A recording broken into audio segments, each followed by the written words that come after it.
Good evening, race fans. Welcome to our fourth and final broadcast of the week as we look to bring you more excitement from the Dynasty Racing League here on DRL TV.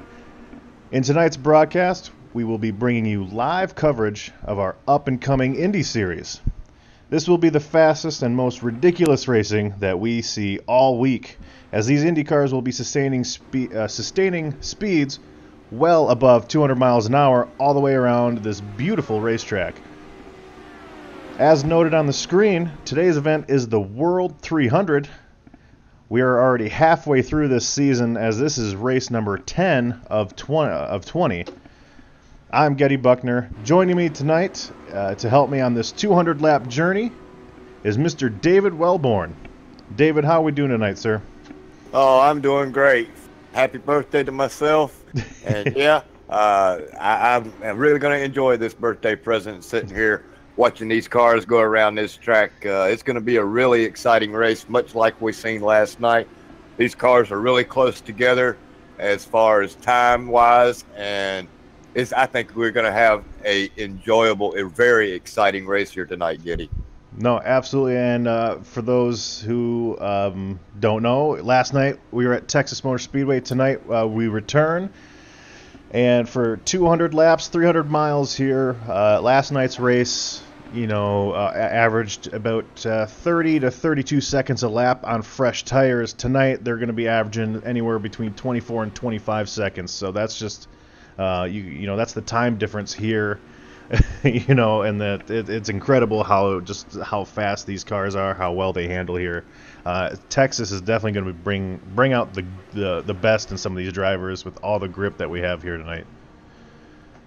That's for sure. I mean, we're going to have to keep an eye on exiting pit road here tonight, as if you get into the gas a little too early, them cars will spin.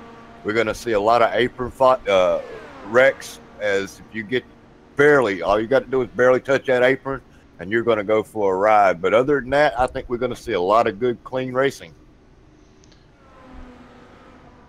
No, I do too, and I mean, and one of the things looking at the weather that we have is it's the ambient temperature is 70 degrees, and as we're actually looking on screen here, as our one of our top points getter here, he was exiting pit road and he had a little slide there, just as David mentioned. With it being 70 degrees out, the track is actually 80 degrees. There's grip everywhere. I actually tested this car earlier with a little bit more heat, and on fresh tires it was incredibly loose. But here tonight they're going to be starting with just an insane amount of grip. And as I've used this saying before, David, when you get those fresh tires, all this grip out here, this incredible speed, that's what you get, that S on your chest here. might cause a couple issues, especially in the beginning, because it looks like we have at least 28 vehicles out here tonight. But once people get settled down and in race pace here, as soon as they understand it is 300 miles. That's when we're going to get the good side-by-side racing, the good battles, without people taking the risks that could end up, ending their night altogether. Well, that's for sure. You don't want no kryptonite tonight with that big S on your chest. That kryptonite is going to be that turn 2 wall, David, it looks like, is kind of on exit here, especially after 15 laps of tire wear. You're going to start experiencing some oversteer where your rear end is just going to want to snap around. And if you're not too careful at the end of a run here, it will absolutely. It's going to be about 42 to 48 laps on gas, but again with tires, they're going 213 miles an hour at their slowest in the middle of these corners. That's even without the draft, so they're going to be even going faster during the race. That's just going to eat those tires up. So that's one kryptonite spot, David, that I would definitely keep an eye on. Turn 2. It's normally kind of an issue spot, regardless of what car comes here, just because of the weird, it just kind of shows up out of nowhere. Yeah, I understand that. That's for sure. But with these 42 to 48 fuel mileage, I don't think I'd like to be Superman out there on 42 laps on these tires, because the longer you go, the slicker these tires are going to get, and the back end's going to step out on you. Plus, you're going to have that draft. If you're stuck right there in behind somebody, and you're really tucked up underneath them, the front wing does not get any air, and it makes that car absolutely neutral in the front end. And then you'll start. Will you say it's a oversteer? Oversteer is loose. Yep. Yeah, understeers when you start when it just doesn't want to turn, when you kind of start to lose the nose, which in the draft here, obviously that's going to happen also. So it's going to be a weird mix of emotions. You never really, you definitely have to be on your toes, and hopefully these guys have utilized this 1 hour of practice, as we've got 2 minutes to go before we start the hot lap process here for setting this field. Well, I have been here since the beginning of practice, and I can tell you right now, there's not a driver that's sitting in this race here tonight that has not put down at least 30 to 40 laps, if not more already.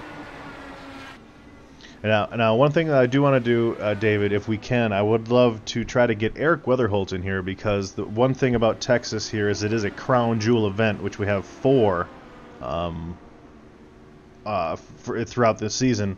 If we can try to get Eric in here and he can kind of explain to us again what this crown event really means. 10-4, let me drop down and see what he's doing. Awesome, I appreciate it, David. And again, just a reminder here, we do have about 1 minute here until we start qualifying, so.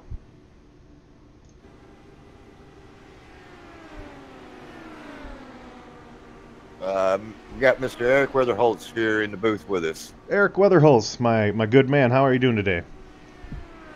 I'm doing pretty good. How about y'all? We're doing well. One of the things I was trying to explain here on the broadcast is Texas, again, it's going to be a great race anyway, but we also have a little extra going on here because it is a second of 4 crown jewel events. So again, if you could explain to these kind of people, kind of what that all entails. Yeah, absolutely. Obviously, our winner at the Indy 250 was it Mr. Schwartz, right? Correct. Yes, what I thought. Mr. Schwartz, he was the winner of our Indy 250. So because of that, he actually qualifies for the $25 bonus for winning 3 of the 4 crown jewel races. So obviously, this is still the second race, so anyone is still eligible as long as they win here, Watkins Glen, and Michigan. So if you win 3 of them, which of course we got 3 left, then you're eligible to win that additional $25. So Mr. Schwartz only has to win 2 of the remaining 3, and he can win it. Just a little something else I could throw out there, just entice people to get as many people as we could for these crown jewel races, and to make them excite them for everybody. Yeah, and as we were riding along, Jonathan Schwartz is here tonight trying to look to defend that crown jewel win. We're coming off of we had that great race at Indianapolis, but we're also coming off of a great duel at Canadian Tire. This week at Texas, obviously, again, as we go back to the oval, what kind of racing do you expect, and what kind of message are you trying to get across to your drivers here as we start this, starting qualifying here to set this field with 28 drivers, I believe? Yeah, that's right. 28 drivers took time in practice. But yeah, I mean, I'm just stressing patience to them, just as much patience as possible. Obviously, even last night in the truck series, me and you were racing in it, Getty, and I mean, even patience was needed then. But imagine slapping another, 40 miles an hour on top of that. So, I mean, patience. Obviously, it's a long race, even for these guys. But I don't want to see anyone get wrecked at the beginning, and at the same time, I want everybody to make it to the end. But I do see the race coming out to where I think there's going to be a little chaos at the beginning, a little chaos on the restarts, of course. But I do see that the race, stringing out a little bit, almost get like a Talladega or a Daytona feel where they get single file, because whoever the leader is, he's going to just do whatever he can to protect the inside. Yeah, and I mean, and again, we were talking, one of the issues here might be as soon as we get some tire wear, coming off of turn 2, just because even in the trucks, just turn 2, you have to enter turn 1 to set up the exit to turn 2, completely different than you would maybe in Atlanta or Charlotte, because You just have to, you don't really dive into turn 1 as hard because you can't fly out of turn 2 as hard. And in the IndyCar, that doesn't change. That's still kind of the same because that wall will come right out and just slap you in the face. And as we know, with these cars, there's no repairing. If you get a little bit of suspension damage, your race is over. So, you know, that's absolutely. One thing I'm looking forward to. But Eric, again, you know, you're race control, so you're going to be the voice in these drivers' ears, you know, just reminding them that, hey, this is 300 miles. But, you know, is there anything else that you know, you want to talk about here while we have you for a few minutes as we finish up qualifying? Well, it's funny that you mentioned turn 2 because I think the opposite's going to happen in 3 and 4 because there is going to be tight entering 3, but as long as they set up 3 good, then obviously they can full throttle through the rest of it. But so I mean, it is a little bit different because of the fact you have to run 1 similar to 3, and then of course that sets up essentially 2 and 4. So I mean, them walls catch up to you real quick. Yeah, and again, tire wear, a fuel run here is between 42, 48 laps, depending on whether you're riding in 5th and 6th gear. David and I will cover that as the race progresses, of course. But, you know, one other thing is, you know, we've got 28 drivers here on ovals, but we've only really, realistically, since this is the halfway point of the season, we've got 5-6 drivers in that championship window there, you know, fighting for that points lead. How do you manage, you know, those drivers? Because obviously those are the guys that have been here all year and stuff like that. And, you know, how do you make sure that, you know, that championship battle isn't affected by the fact that we have such great turnout here? That's something that's honestly is probably out of my hands because unlike the other series, we don't have a playoff or anything like that. So where you finish, that's the points you get, and you need to carry as much as you can to the next week. But I don't know. That's a good question. I mean, obviously the guys that have been running all season, obviously they want to do something like, you know, Luke Short and I think Jason Taylor's been up there, and Spencer Tart, Andrew Short. You know, those guys want to obviously be up there at the end, but at the same time, they got another, you know, 20 some odd guys that they got to watch out for now. Well, Eric, it's been a pleasure. Please feel free to hop in, especially if there's like a caution or something. If me and David had perhaps missed anything, there's going to be a lot of action out there tonight. Another thing that we're trying to keep an eye on that if you are aware of, I would love to hear your input during the race, is the exit of pit road, especially under green flag conditions, you know, whether that is going to result in any black flags or anything.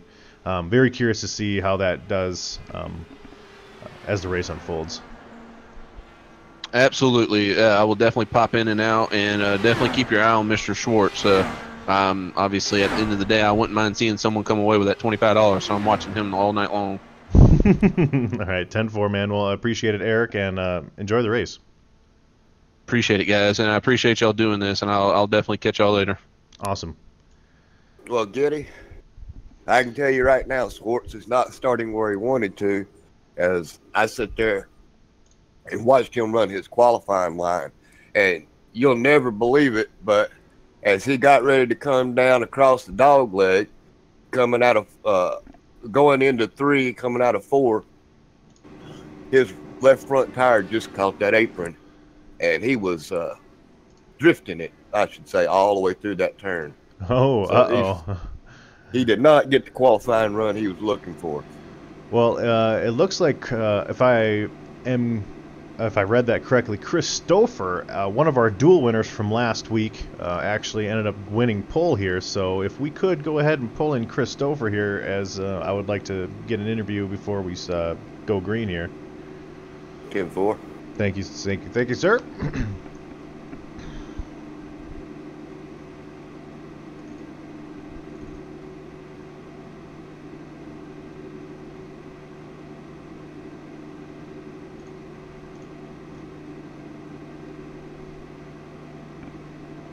All right, we got Mr. Stouffer here in the booth.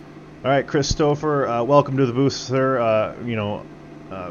Awesome to see that you're on the pole for this oval here, coming off of a great win last week at a completely different type of track. So, what's your strategy going into this race? Well, it's a really long race, so hopefully I can just stay up front, stay out of trouble, and be there at the end. Absolutely, Chris. Again, great to see you back. You had a great success last week. Looking forward to, seeing what you can do here at Texas. One of the things that I do remember from Indianapolis is you were incredibly aggressive with your moves. Obviously, not in a way that was too careless, but do you plan on keeping that same mentality here at Texas? Well, it's always been my downfall on iRacing is I get aggressive at times. I think a lot of it was set up and, the weather there, it just made the car stick and you could kind of put it anywhere, and I was just taking advantage of that. So I'm hoping here, honestly, that it gets spread out in a green flag run, and we get some laps in and put some laps down, and hopefully we get some green flag pit stops in the whole 9 yards. Awesome, Chris. Well, we'll let you get to it here. Enjoy the race, and we will hopefully talk to you at the end. Yep, thank you. Good luck, gentlemen. All right, David, as we were set to go green here, again, Chris Stouffer is our pole sitter here, but these restarts are going to be incredibly hectic, very chaotic, and I'm very excited. I'm very excited myself too to see this thing start up here. I'm hoping everybody can kind of mind their P's and Q's here, at least for the first 5 or 6 laps until they get situated. But this is Texas. These are Indy cars, and they do feel like Superman. And here we go. Green flag's out. Green flag's out. Now, one thing to keep an eye on for other restarts is maybe wheel spin, but I don't think that is an issue here today, as the leader, Chris Stouffer, gets out to a great start with Kean Riley Howell right behind him. Again, protecting that bottom is going to be very key for most of these drivers if they want to maintain that ever important track position here at Texas Motor Speedway.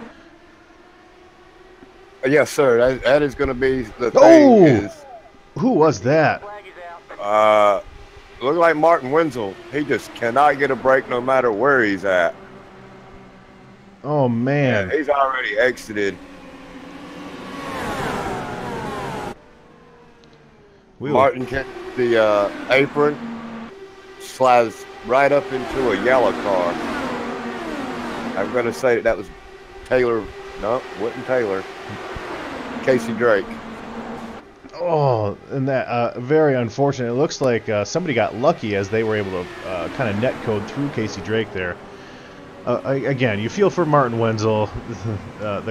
He does everything, trying to just do the right thing here on the racetrack, of course, and just mind his own business. And of course, we're gonna watch that one more time here. That apron has kryptonited one Superman already. We were riding on board with Martin, and you just see him just fight that wheel, and you were able to kind of see that there's just not a lot of time there. So, again, just a couple laps in here. Yeah, it's a shame that Martin Wenzel, he just cannot catch a break. He's out on lap 1.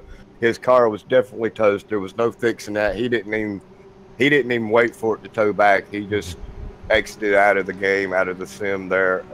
It's quite unfortunate. He just cannot catch a break. I can't stress that enough. And we really feel for him. And you also kind of have to feel for a guy like Casey Drake there, where just minding his own business, and all of a sudden you have a rocket ship basically just come up and slap you. Yeah, Casey Drake's front nose is gone, his back wing's messed up. If he's able to get back in this race, I think it'll be a miracle.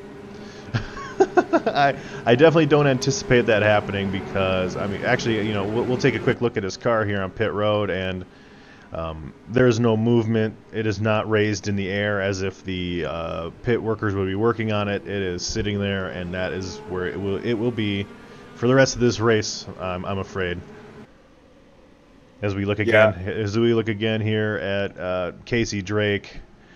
Almost made a lap there, David. Almost made a lap, but as we anticipated, there was going to be a little bit of issues here at the beginning with some of these guys getting settled in here at Texas. That wasn't really a racing issue. It wasn't it wasn't one of those cases where there's too much aggression or anything. It was just one of those things where a driver was trying to drive it in deep, surrounded by a bunch of cars, which is something that you may not have seen in practice. So you're trying to give everyone as much room as you can to get to the bottom.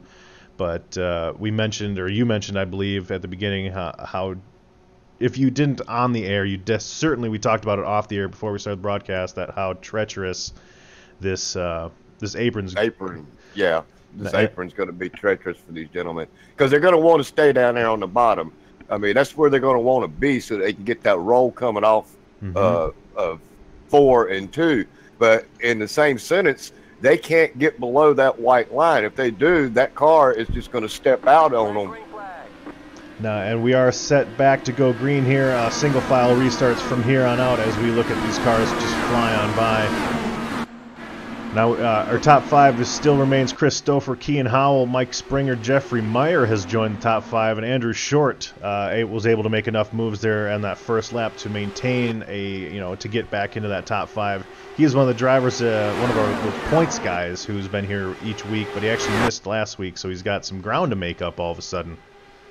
Yep, he sure does. And we got a slow car coming in already. Ernesto has decided to pull it into pit road here as we have a battle here for that top position here, as it kind of is a group of 4. As we'll kind of pan out here, and you'll see it's actually all of a sudden gotten fairly spread out, but we are going to ride on board here with Andrew Short as he's trying to look to maybe chase down someone, Mr. Mike Springer there for that position. Well, I seen Ernesto. I watched as we come into the pit road. The only thing he did was come in and change 4 tires. I can't believe that would be a call that you would make this early in the race to put yourself 1 lap down this early in the race. I mean, it can't be much of an advantage. Yeah, I'm not exactly sure there as we're on board with Andrew Short, just kind of watching him navigate through traffic. Take it easy. It is lap 8 of 200, so there is really no reason to get too excited here. Well, I want to tell you something right now. Your driver, Jonathan Swartz, started 18th, and I want you to look and see where he's at. Yeah, we actually saw him in the frame just past Andrew Short there, as he's now among that group of leaders. So it took him no time at all to navigate through that traffic. Who is that in second? Jeffrey Meyer, or no, right. Kean Howell there, making a move to cut up in front of these guys. There's going to be a lot of dicey moves here, as we kind of saw that. Saw. Wow. I don't know if that had to have been Swartz. Yeah, that was Swartz that just made that tremendous dive down like that and cut across Jason Taylor and Robbie Armstrong. And now he has moved himself up into the 3rd position. He is definitely going to go for 3 in a row. Well, actually 2 in a row.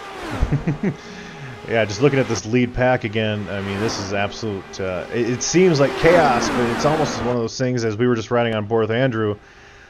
When you're on board, it almost seems a little bit calmer, but when we're watching out here with all this movement, it looks like nothing makes sense. All these drivers are just dicing back and forth, shifting positions here, and trying to gain the advantage over another, through protecting the bottom. I mean, you see him just weaving all over the place, as it looks like Jonathan Schwartz is actually on the outside of Chris Stouffer, being followed by Mike Springer in that green Indy car there on the outside, but Stouffer protecting that inside, and while the tires are still, significantly fresh, he's going to be able to hold that, as we have a caution. Luke Short, no Kleinschmidt, it looks like.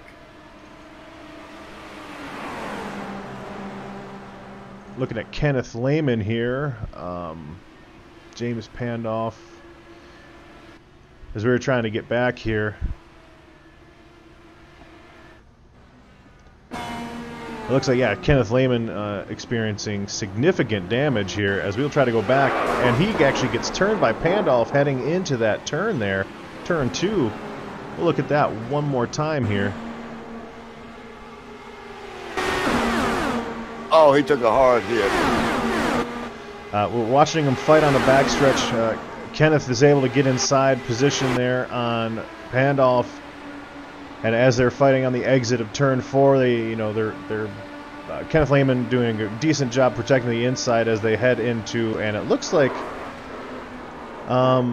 it's honestly, that looks like Kenneth was kind of coming up as James Pandolf was maintaining his position maybe a little bit. Again, that might be more of a racing incident, but it also looked like there was an innocent person kind of taken out in that situation as Pandolf Pandolf got into another driver here as I'm trying to look here who that orange car is that he got into. I believe it might have been Ernesto.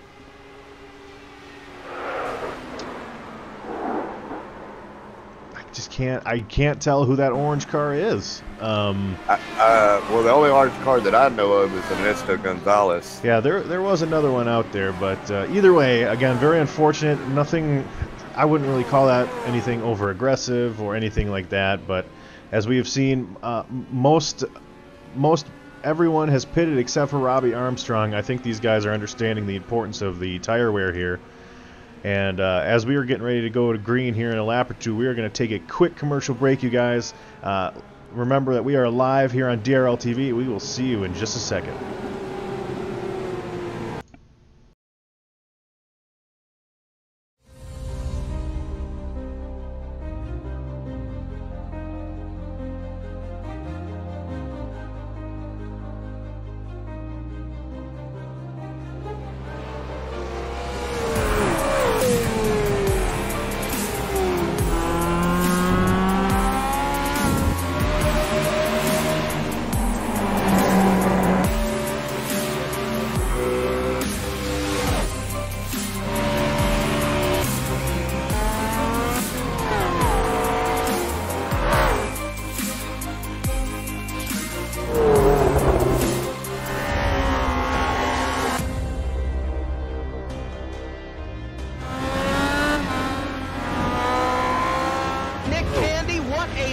Truex in the outside, contact made. 56 slides it at a 4.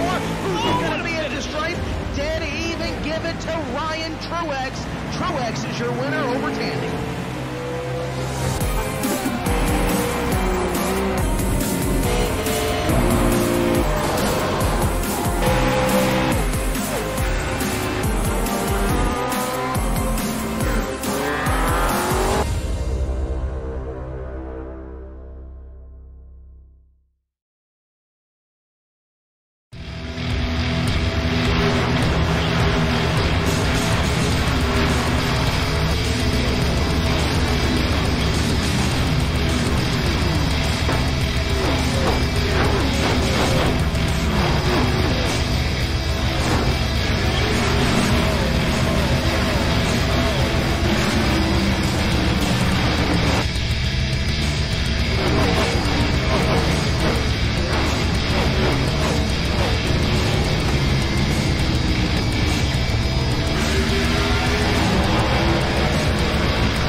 And welcome back, everyone, as we are set to just about drop the green flag here again, cleaning up the debris from that last caution involving James Pandolf and Kenneth Lehman there.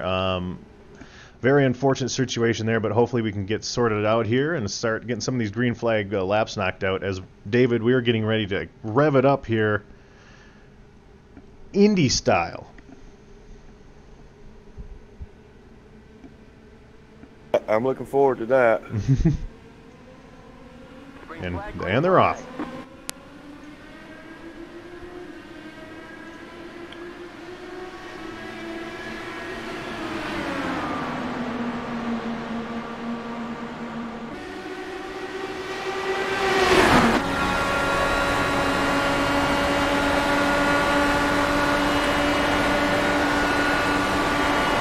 And to clarify,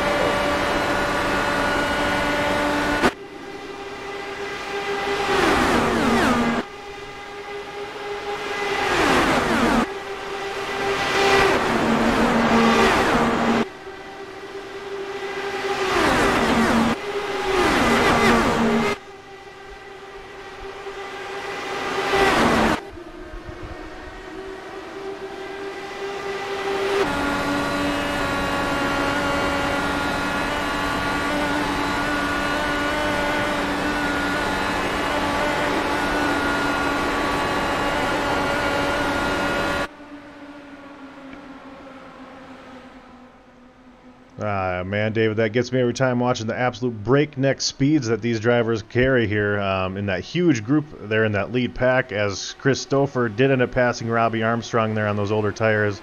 I'm pretty sure Robbie just gave that position away as he went high immediately. But Stouffer retakes that lead as Jason Taylor, one of our points regulars that, there's a group of guys like that, one of the points regulars there. He has decided to come up here and maybe get some important laps important points for leading a lap, as Kean Howell has, is looking underneath him. Yeah, well, I want to touch base a little bit on that wreck between Pandolf. The innocent bystander in that was Octavio Silveira. He was actually, he was the red car on the inside that got his nose clipped just a little bit. But another thing I wanted to point out is I was questioning Ernesto Gonzalez for coming in and having to. I hope my internet's not going out. Can you still hear me? Yeah, I still hear you, sir. Ernesto come in and went a lap down, but now he's got back on the lead lap. And my ATVO, the game one, is took a dump. Yeah, no, he did. He must have taken a wave around or something, as we've had a couple quick cautions. So, again, Ernesto just doing his best to try to, just get through the beginning part of this race here. And as we were watching this lead battle right now, and we're actually going to go on board with James Pandolf and kind of see what it looks like when you're back here. In the middle of the pack here, looking around James Pandolf's vehicle. You had to give me a few seconds to get back with you. 10-4. iRacing kicked me. James Pandolf here, he did start 17th, currently up to 7th. He was one of those drivers that, he had a fairly impressive showing at Indianapolis. He can show, he showed us that he definitely knows how to navigate the draft and manage a car here on these ovals. And we have an oval, and it looks like Ernesto and maybe Matthew DePriest even, as we will look and we will try to get a replay here following Matthew DePriest here. Ernesto, okay, Matthew DePriest actually didn't. It was just Ernesto who absolutely destroyed that wall here, as we were going to ride on board with Ernesto. Oh, no. And just when I said that he made a call to get back on the lead lap and have Ernesto, that was not Ernesto's fault. Who was that? There was a very, very, very slow car. I can't see that. There was a slow car that Ernesto was trying to navigate through, and he just was not able to get around him. He kind of caught him in such a horrible spot. I don't know who, I can't tell whose paint that is. Can you describe it? David Gust was the slow car. As we will go on board one more time here with David Gust. It looks like he had just gotten loose off of that corner. And then you see Ernesto come by and just splat the wall. That's very unfortunate. David Gust is trying to regain his balance. It looks like he's having a little bit of handling issues, as he's definitely not up to speed there in that shot.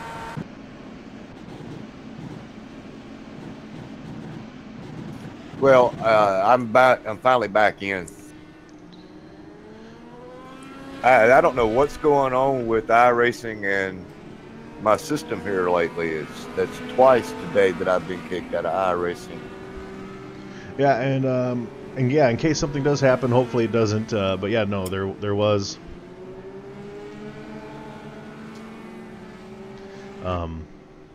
There was absolutely. I think there was an update today, so I don't know if that's affecting anyone's connection as far as maybe the server goes or anything like that.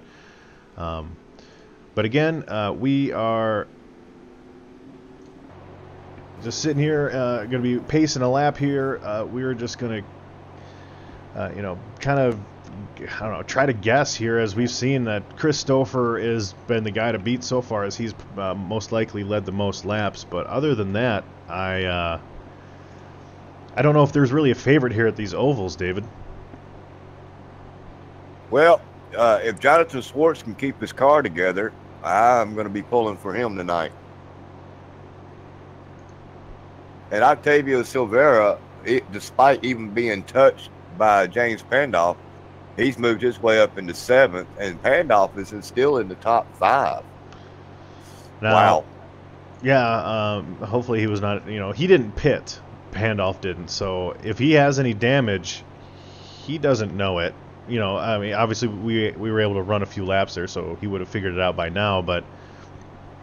well, his car looks clean. I mean, there's no bend on the... Well, it looks like because he hit Kenneth with his nose, so that probably would have been changed. Now, real quick, David, just to clarify, Eric Weatherholtz, who is race control, he is one of the guys that kind of, he came in earlier and was discussing kind of what was going on with, the Crown Jewel event and all that stuff. But, watching that one caution with James Pandolf, I've just received clarification that it was actually caused by a different vehicle, similar to this last caution that went through the grass and then came back on the track, which caused Kenneth Lehman to check up, and James Pandolf ended up getting into him and ruining his night. So right, that's 2 cautions now that have been a result of unfortunate situations where you're just trying to navigate slow traffic. Both instances have been on the exit of this tri-oval, which any tri-oval is incredibly treacherous here, so there's just not there's one groove there. It's really hard to go side by side in that tri-oval. It's hard to, especially when you're going 20-30 miles an hour faster than the car in front of you, and you're trying to figure out which way to go. Right. But the top 7 decided to stay out here, as Jonathan Schwartz will be the first car with tires starting 8th position. Again, you want the fresh rubber here, but as we go green here again, you also want that track position too, because we've seen that it's pretty chaotic back, when you get past 5th or so. But Christopher is still our leader here, as we will look on and watch this go green as soon as the pace car ducks in, which it does now. Well, I'm sure the one thing these drivers are looking forward to is that they're a single file restart. Yeah, no, it's really different because it gives you the opportunity, because you have to protect the outside, as Stouffer and Jason Taylor got a huge start. Looking back here, Robbie Armstrong, I don't think he got the start that he wanted, as Kean Howell and James Pandolf are rounding out your top 5. You see Pandolf there in the screen in that blue and red vehicle, trying to protect the inside from Mike Springer, who ends up taking that spot. And we were riding along with Springer here through that tri-oval that we were just talking about, and you can see there not a lot of room, as he is, I believe he is side by side with James Pandolf. Actually, he is not. So he has completed that pass to get into that top 5 position. Well, they're definitely battling out Robbie Armstrong, Kean Howell. I mean, they're doing 2x2 back here for 3rd through 6th. And going back a ways, I'm Andrew Short and Jonathan Schwartz, Jeremy Hebel, I can never remember which one, as they have all passed Octavio Silveira, as he was one of the cars that decided to stay out, but he has dropped back significantly, as some other guys that have maybe not joined us in the Indy Series, as I see a new name is Eli Hinton, who is actually a new Cup driver of ours, has decided to show up here for this Texas race. Oh, no. Pandolf just drilled, I think it was Armstrong, or Taylor won. Who was that? We were going to go back here, and it looks like he doored Kean Howell. It doesn't appear that it has affected them as of yet, as we will go back live, looking at Kean Howell's, on board with Kean Howell here. Or not on board, we were looking, trying to look at his car on that left side there. Yeah, looks like James Pandolf grabbed the apron. And it doesn't seem to be affecting him too much, as he is trying to look to the outside of Stouffer to get that lead. But as we have seen so far, until there's some wear on these tires, you are not going to make that pass on the outside very easily, as this top group here has broken away from the second pack here of Jonathan Schwartz, Jeremy Hebel, Eli Hinton, and Matt Kleinschmidt, which round out your top 10. Oh, we got a car going around. We got a car going around. Who was that? That's a cool car. That was Mike Springer, and that caution is out. And we will look here at Mike Springer. Ooh. We will go on board here and see what happened. Robbie Armstrong catches that apron and just is sent flying into Mike Springer, who at that point, he was having an absolutely incredible race. Mike Springer ended up, he was one of our winners last week at the duel, and he actually won last night in the truck series, David. Yeah, that apron, like I said earlier, that is going to be their kryptonite. I don't believe we're going to see too much of that turn 2 wall or turn 4 wall. I believe our incidences right now are going to completely be the apron, because all you got to do is just barely touch it as Lord. Who was that just took him out? Robbie Armstrong. Armstrong just found out. I mean, he almost saved it, and then he got that hospital wobble, as I want to call it, and then just come right up in front of crap, I can't think tonight. Mike Springer? Mike Springer, thank you. David, could you do me a favor? I would like to try to maybe bring in Mike Springer. Maybe have a conversation with him real quick about the racing here. Alrighty, let me jump down there and see what he's doing. Actually, he's down there. He might be talking there with Eric Weatherholtz real quick. Either way, maybe he'll be willing to talk to us about maybe how the racing is going. Obviously, his night has been ended short, but that doesn't mean that it wasn't a bad race overall, as he was top 5 for the majority of that.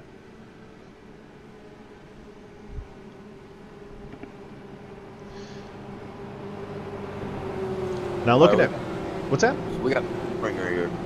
Mike Springer, you got a copy? Yeah, I got you guys. How's it going? Well, it's going pretty well. The last couple weeks have been pretty fun for you. Last week in this series, you ended up stealing a victory. Well, not stealing. You won. I stole one. You're right. In pretty good fashion there at Canadian. And then last night, you maybe do you want to say you stole one there as well? There in that truck series. That was a robbery as well. But tonight, not so lucky. Speaking aside, with that incident aside, how has the racing been out there? I mean, you've been up in the top 5 the entire time so far. I'm almost kind of glad it's over. That is really stressful. That is nuts. I have a much greater respect for the guys that do in real life after that. Yeah, them cars are a handful, that's for sure. The closing rate, it's unbelievable. Were you a part of Indianapolis when we went there, Mike? No, but that's why I bought the car, because it looked like a lot of fun, and man, that's stressful. Yeah, I didn't even finish my beer. Well, Mike, again, speaking with that incident, you saw Robbie Armstrong get up on the apron, and you talked about the closing rate. Obviously, just nowhere for you to go. We've seen a couple people hit that apron, but is there anything else that you would, as a driver that you're out there that maybe us as spectators should be aware of as we start, watching this race here? The lead car, if he stays on the bottom, it's going to be really hard to pass. But if you're behind 2 cars side by side, it feels like you have an extra motor. I don't know. That's then you have nowhere to go. So it's all about quick decisions. And I saw Robbie hit the apron. I already reacted, but it just we go so fast. I couldn't do anything about it. And one of the things is we saw Robbie kind of chase it up, and again, there's just nowhere to go there in that situation. Yeah, I don't blame him at all. David, do you have anything here for Mr. Springer as we're just about to go green here in about 3/4 of a lap? I just want to point out that drinking and driving, even in a sim game, doesn't pay off. Oh, I only had like a quarter of a beer. I didn't even get through the half, so I thought, let's try this, and nope, couldn't even do it. But happy birthday, by the way. Oh, appreciate it, brother. I was just messing with you. I know a lot of people that can actually drive these things with a couple beers in them. Actually, I don't know. For me, I used to drink a long time ago, and I could not drive and drink at the same time, even in a sim. But yeah, I rarely drink and play the game. I'm in California, so there's other things I do and race. I hear you. There you go. Well, Mike, it's been a pleasure, and hopefully we see you out here again next week. Will be the Milwaukee Mile, so I hope that you join us. Yeah, after tonight, though, I'm looking forward to the road courses again. Yeah, our next road course will be Road America in two weeks here as we are going green. Again, Mike, I appreciate your time, and thanks for being a good sport and talking with us. Oh, yeah, no problem. This is fun stuff. All right, we'll put you back down.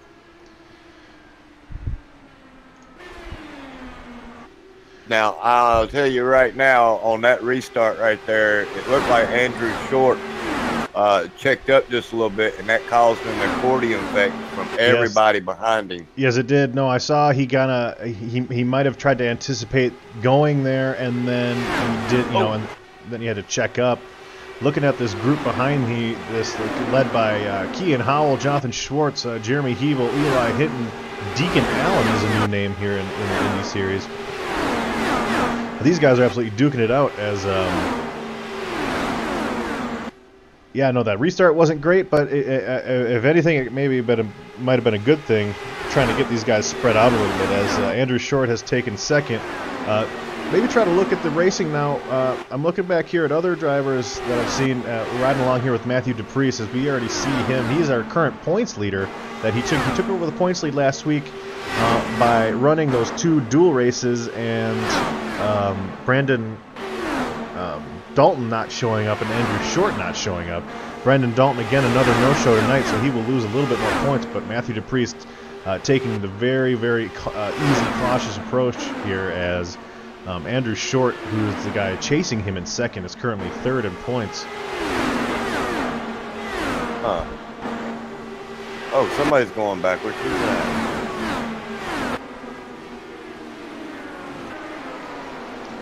Handoff is dropping. David Gust is also dropping. Huh. Yeah, David Gust, he continues to fall back. It looks like I'm watching him here, and he's up to speed. It looks like, was that Jeremy Hebel? Hebel was slow, and that bottled up that whole group of cars here. Well, Gus is coming in pit road as he has front end damage on his wing.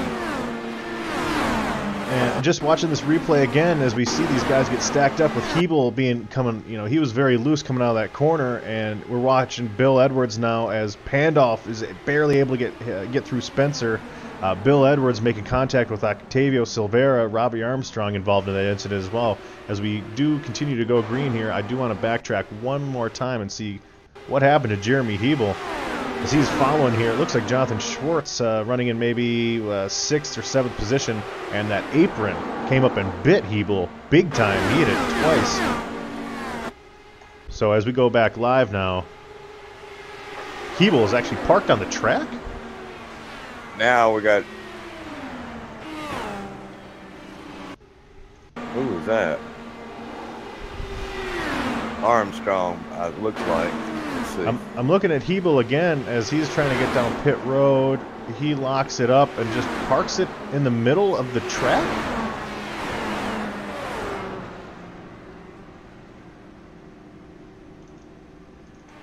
And he has exited. Oh, and Robbie Armstrong had nowhere to go and just shoved it right in the outside wall. As we were on board with Robbie Armstrong as he tries to avoid Jeremy Hebel. And that might end Robbie Armstrong's race, as he is another one of those points regulars that he has not gotten very many breaks the last few races. He had issues he was taken out at Indianapolis as the leader, and here tonight taken out just as Jeremy Hebel, in my opinion, maybe didn't make that wise of a decision, as he just appeared to have stopped right in the middle of turn 3 and 4 in the racing groove. Again, you never know if an emergency happens, a life event, but again, stopping in the middle of the track is not something that we would normally want to do in the middle of a race when you're going 213 miles an hour. No, not at all. It does not. The closing rate, as Springer's pointed out, is so fast, and you don't see that car sitting in the middle of the track until you're there. Right. And then at that point, the reaction time, there's no. Even if you were a professional driver, there's no way you would have missed that. I mean, he had nowhere to go. He was gonna wreck that car, whether he went to the inside of him or the outside of him. Yeah. Is there any way, David, you think we could try to get Robbie Armstrong in here? Because I would love to talk to the man. I feel for him. Yeah, let me see if I can't find him. He's up there in race chat, but I just don't know Oh, if he's is he? really wanting to talk right now. Because again, a very unfortunate situation where you're just trying to dodge. I mean, that's all these wrecks. None of them have been a racing incident. It's all been dodging a car that's either significantly slower or just stopped altogether.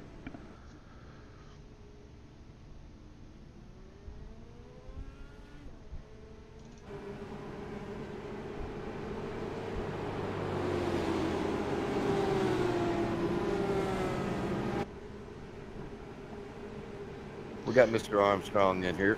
Robbie Armstrong, do you have a copy, sir? Yes, sir. I got you. Well, again, this is a live broadcast. I must remember, try to remind, use your words carefully here. But obviously, I don't know what happened with that last incident. Obviously, you were trying to dodge a vehicle there, but I don't want to speak about that incident in particular. I just kind of want to speak about your rough luck you've had here the last couple weeks here in the Indy Series, especially at Indianapolis. You were taken out as the leader. What are one of the things that you can do to maybe just change your luck in general? Just keep on plugging away. It comes and goes. And like I said, I'm new to these cars, and I'm starting to get the hang on these big tracks. I still got to work on the road courses and the flat tracks, but just kind of an odd situation there. But it's my fault for being back there because I wasn't even trying to be aggressive. I was just trying to stay low so the guy could go around the high side and just barely touch that apron and got a little loose and got the end of line. So it's my fault for being back there. Well, yeah, getting word from Eric Weatherholt, Hebel ended up having an iRacing issue where his game must have froze or something to that degree. Maybe something going on with that recent update. But real quick, Robbie, before we let you go, I do want to speak to you about when you stayed out on those older tires. Would you say that that's a wise decision, or is that something that you would never do again? Because we're seeing some other drivers now they're trying to do it to maintain that track position. But how did it feel out there on a restart with used tires? Yeah, most certainly. Track position is definitely big. You got the air on the nose, so you don't lose it. You can turn. I got passed on the green because I was just being very cautious not to spin the tires and spin out in front of the field. But definitely a top 5 car. You can maintain it with old tires and go the whole fuel run. You'll be fine as long as you stay up front. Awesome, Robbie. Well, again, thanks for being a good sport there. Just some of your luck is it's not that incredible right now. Hopefully we can turn it around next week at the Milwaukee Mile. I mean, you are still fighting for a podium spot in the championship, Robbie, so best of luck, and hopefully we see you next week. All right, yeah, no problem. Thank y'all for broadcasting. Thank the DRL for hosting. Eric for sticking with this thing. 28 cars is awesome. Let's keep on doing it. Absolutely. Yes, sir. Well, we appreciate you, and I'll move you back up top, brother. No, I appreciate you. Y'all have a good night. Thank you, Robbie. As we were getting ready to go green here, we're trying to make sure that this restart might be a little bit cleaner than the last one here, as the leader, Kean Howell, has... if I'm reading that correctly, again, my information isn't always correct. It looks like he has about 15 laps on his tire. Tires. The second place driver of Andrew Short has 25 lap tires, 25 lap old tires. The top 4 didn't pit in that last round. Jonathan Schwartz starting 5th. He is the first car that decided to pit under that last caution, and he took everyone with him here. So only 4 cars deciding to stay out there, David. Yeah, and we got Octavio Silveira in the final 4th position there, and he still has front and rear wing damage. Well, I believe his front wing's fine, but his rear wing is tore all to pieces. Now, we were riding on board with Andrew Short, trying to chase down Kean Howell, who is our new leader, as Chris Stouffer kind of got shuffled back during those pit stops. Andrew Short trying to take a peek, I guess you want to say, to the outside, but as we have seen, passing on the outside, just probably not going to work here. You're going to have to set him up another way, as Pandolf... these front 4 here have really stretched out, but the action right now is starting here in 5th, as they are almost 3 wide. Jonathan Schwartz, Jason Taylor, Chris Stouffer, Eli Hinton. All these drivers here are just right on top of each other. You just said the outside's not going to work. I just saw Pandolf go around Andrew Short to the dog leg. Oh. Oof. that was close. I thought he was going to come right down on top of Howell. And he's trying to make the high side work. Handoff is. Yeah, now looking back at this this group here, it looks like Eli Hinton has decided that he didn't really want to be a part of that anymore. And he is kind of this other group here of 5 vehicles are still shaking it out, as behind them it looks basically to be single file. Again, just keeping my eyes on this battle here. Jeffrey Meyer, Chris Stouffer, Jonathan Schwartz. Even if you know the outside's not going to work when you're trying to pass these guys, it's just, you're always going to try. You're always going to see these guys go to the outside if they have a run and at least try to do something. It seems like they really want to take it 3 wide here, David, back here. It's almost every corner it seems like they do it, and then they end up thinking better of it. But as these guys continue to battle, these front guys continue to kind of gap this group here, as they have, Jonathan Schwartz has 2.7 seconds from his front bumper to the rear bumper of Octavio Silveira here, the last car of this first group. Well, I'm watching up front, and I believe Pandolf can do it on the outside if he would. I mean, his car pushes just a little bit as he's coming off of the turns. If he can get a hold of that right there, he can make that high side work. And even with damage, Octavio is still up there. Again, none of these 4 drivers have pitted. Andrew Short being the one right now with probably 15 laps or so before he would have to pit for fuel. But yeah, these top 4, again, they have stayed out, and they are still maintaining that 2.7 second gap over the 5th place position of Jonathan Schwartz. And behind this... Oh, no! Oh, Lord. Short just caught the apron and almost lost it. He's definitely dropping back, and Octavio checked up. No, that was Howell. That was Howell that ended up catching. So that's one way. That's one way to make a pass. If you're Pandolf, keep that driver pinched down there, and yeah, he catches that apron, and he's lucky. He might have turned up and taken out Pandolf and Andrew Short both. So both of those drivers got incredibly lucky now, as Pandolf and Andrew Short is looking inside. And he will not make it stick, but yeah, tough break for Kean Howell. We've seen that apron. We knew it was going to be a part of this race. I did not think it was going to be this big of a part. I didn't anticipate that many drivers having an issue with that apron, and it's been basically mostly on the exit or in the middle of 3 and 4 there. Now, did Pandolf did he run the road course? I don't exactly recall. I believe he did. I remember in one duel he didn't finish very well because he had to check up for a slower car and actually ended up giving himself damage in the process. So, yeah, that didn't actually end up working out for him in one of those duels. I don't remember how he finished in the other, of course. We can look that information up shortly, as now I'm keeping my eyes on this 3rd pack here. These S2R teammates in 11th and 12th, and behind them, Kenneth Robbins, Deacon Allen, and all these guys. Matt Kleinschmidt, it looks like he has just hit the apron here. I heard the tires squeal. We heard it on the broadcast. No, he hit. Who did he hit? Who is that? Oh no, I'm trying to figure out who that was. I believe. Yeah, that is the 9 car of Deacon Allen that got doored there by Kleinschmidt, going side by side, and these guys are going at it pretty hard back here. As they're side by side one more time. So seeing some action here in the back. Matthew DePriest, we still see him back here just hanging out, making sure that he finishes this race, as we still have plenty of laps to go, somewhere in the vicinity of 133, I believe, if my math is correct. Now looking up front here, James Pandolf, Kean Howell, Andrew Short, and Octavio Silveira still maintaining a gap on Jonathan Schwartz, but he has cut into that by about half a second, as he's only 2.2 back of that group now.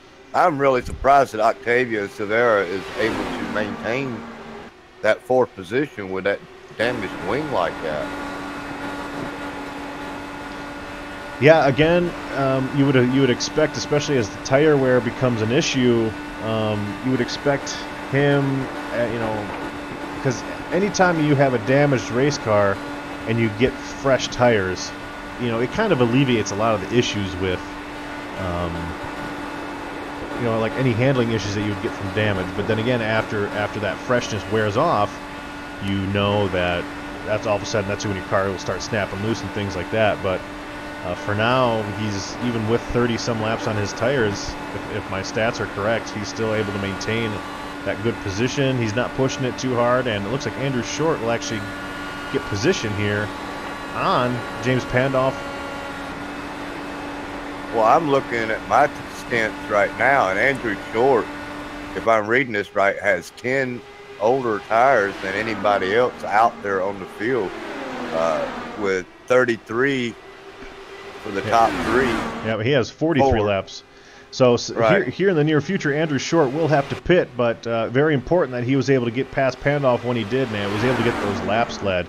But he will have to come down and then basically hope that these pits cycle around so that he's not caught, a lap down or so. And we will, David, if you can, when Andrew Short pits, if you can keep an eye on his pit exit to see how he does, as David Wingfield has also decided to pit now.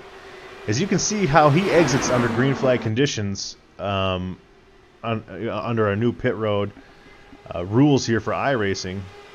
I'm really curious as to if he's able to come out at full speed, or because there's gonna be a lot of time gained and lost on that apron. Yeah, it looks like Wingfield is in for an extended period of time. He should have done been gone. Yeah, a normal pit stop here is anywhere between 7 and 9 seconds, depending on how much fuel you get. And Wingfield is now heading off after a 21-second stop. Looking at his car, I can't see any noticeable pod damage or anything right away. But they changed the nose on it. Okay, 10-4. So Wingfield must have gotten into some sort of incident here, as Andrew Short has decided to go high and maybe let these cars go by a little bit, because he will have to pit here shortly. I imagine 47 laps for Mr. Andrew Short on this fuel run. And you said the fuel window was about 48, right? From my calculations, again, they've also had some pace laps here and stuff like that, so he might be able to stretch this out to 50, but at some point Andrew Short is going to have to come in.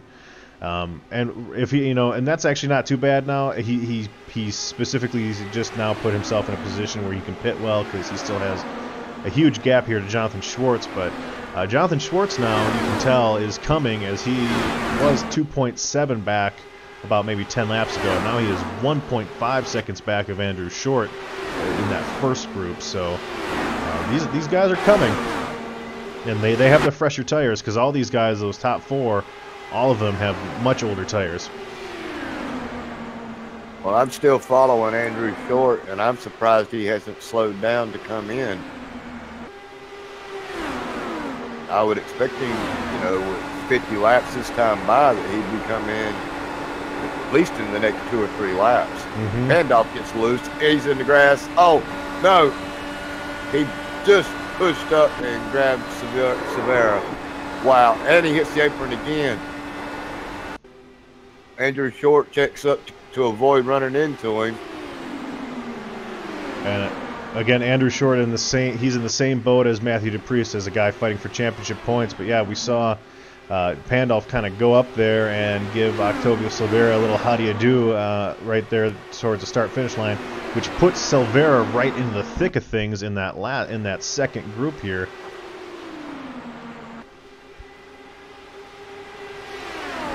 And all the while, Kean Howell, after hitting the apron and losing the lead, has now regained the lead with a side-by-side battle back here between Jeffrey Meyer and Chris Stouffer, I believe. Well, Jonathan Schwartz has caught the back end of Andrew Short.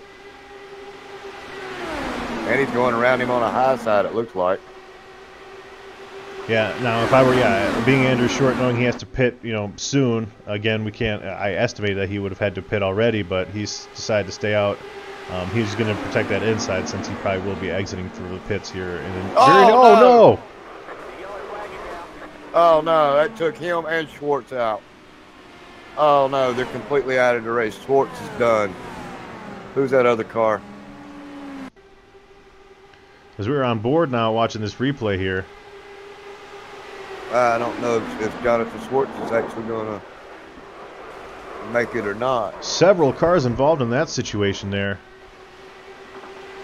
As we are again riding on board with Andrew Short, Jonathan Schwartz right next to him, Chris Stouffer also right next to him. Well, Jonathan thinks he can make it, so he's going to try to get into pit road, but that car is dog tracking so bad. Looking one more time here.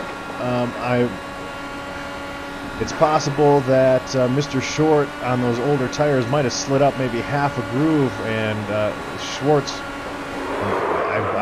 it kind of looks like that's what happened, and unfortunately Schwartz was, not aggressively pinching, but he was obviously right next to Andrew. It takes out Schwartz. It takes out several cars there. There was a lot of good cars in that situation, and most of them have received damage to the point where I don't think they'll be able to continue. And Schwartz is out of his vehicle. As you're looking here at the damage from Andrew Chris Short. Stouffer's out of his vehicle as well. Chris Stouffer. Was he involved in that? He was right there behind Anthony Schwartz. Looking at Jason Taylor, he's possibly involved. I lost a lot of fast cars there.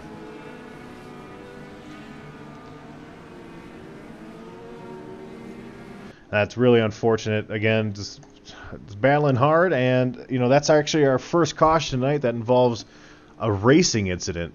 You know what I mean? Because everything else has been someone hitting the apron or checking up for a slower vehicle. And there, it seems, you saw the effects on those older tires, trying to not pinch Andrew Short down there, but just running side by side, slipping up that little half groove. And when your tires give out, there's really nothing you can do. No, there's not. And maybe his call should have been to come in a couple of laps before then. Well, again, and you have to remember that James Pandolf, everything was going probably to plan, and James Pandolf, when he got into Octavio, it really slowed that front group up and allowed that second group to catch those guys. Because right before that, you might remember me saying something about Andrew Short having, plenty of room to be able to pit when he needs to, and all of a sudden the field got stacked up, and I don't know. In that situation, there's really nothing you can do. David, if you could go down to spotter 3 and see if Andrew Short is willing to talk with us. Okay. Just double check as we are pacing here.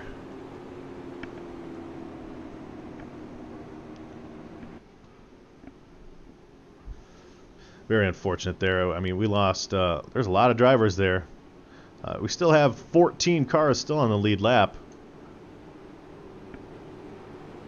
But losing Jonathan Schwartz, Chris Stouffer, Andrew Short, guys that were leading or near the lead for most of the race, it's very, very tough to see all those quality drivers taken out. Got him. Hey, Andrew Short, you got a copy, sir? Yes, sir. Well, we mentioned that Matthew DePriest was hanging out in the back, but then we saw you were kind of out front in those little bit older tires there. Just kind of minding your own. You had that nice 4-car breakaway, but it looked on the replay that those tires for some reason just kind of gave out there on the inside line and kind of caused you to get out there. I think it was Jonathan Schwartz that was outside of you. On those older tires, did you lose that much grip? It wasn't an issue until that wreck. It seemed like when those guys caught us, and it was just, maybe they had us there in 3 and 4, and then it was fine. And when we really bunched up, Jonathan Schwartz obviously trying to push up and get up there. He's got the fresher tires. I hit the apex wrong, and on those worn tires, you can't do that. I slid up the track, got into him, and a couple other people, it sounds like. So sorry to those guys. If you watched any of the race, I wasn't racing really anybody up until the point I actually tried to lead a lap, which helped. But yeah, that's unfortunate. And of course, obviously nothing intentional there. How close were you to pitting? Last time I was gonna go on gas, but now that I think about it, I probably should have been tires. I had about 8 laps of gas left. So Really? Because I remember calculating earlier, I thought between 42 and 48, but you went well beyond that. That's true, but I was riding around in 6th gear, half throttle down the straightaways, so you were able to save a significant amount. Yeah, I mean, I don't remember when I think the last caution was lap 28 or 34, somewhere in that range, and we were up to in the 70s there, so you can definitely go almost 50 laps. Well, obviously this is going to take a little bit of a beating on your quest to catch Matthew DePriest, but you still will gain a little bit over Brandon Dalton, who did not show up for this race. So as we head into the Milwaukee Mile, I'm sure you look forward to pulling the gloves up and getting to work. Yeah, that'll be a fun track. Pretty bummed about tonight. Nothing intentional. Sucks for Jonathan Schwartz. I know he had an awesome car per the usual, and he was really pushing there, and just one of those things. Hadn't been running in that much traffic with those young tires, and the first time it just couldn't get it. Well, again, Andrew, good to talk to you, my fellow SGK teammate there. Is there anyone you want to give a shout out to, since we don't see you in the other 3 series? Oh, right. Shout out to the Indy Series. 28 guys tonight. Keep it going. I promise I won't run into somebody every week. Don't make promises you can't keep, brother. I consider myself a passive driver, so at least in this series.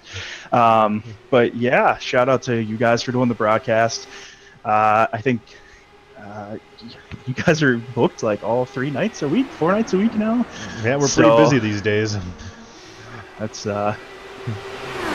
yeah, but shout out to Eric for keeping this thing alive. I know I said that before, but it was on life support when we had 5 guys at whatever it was, Indy, the Indy road course, and here we are with 28 now. So pretty awesome to see.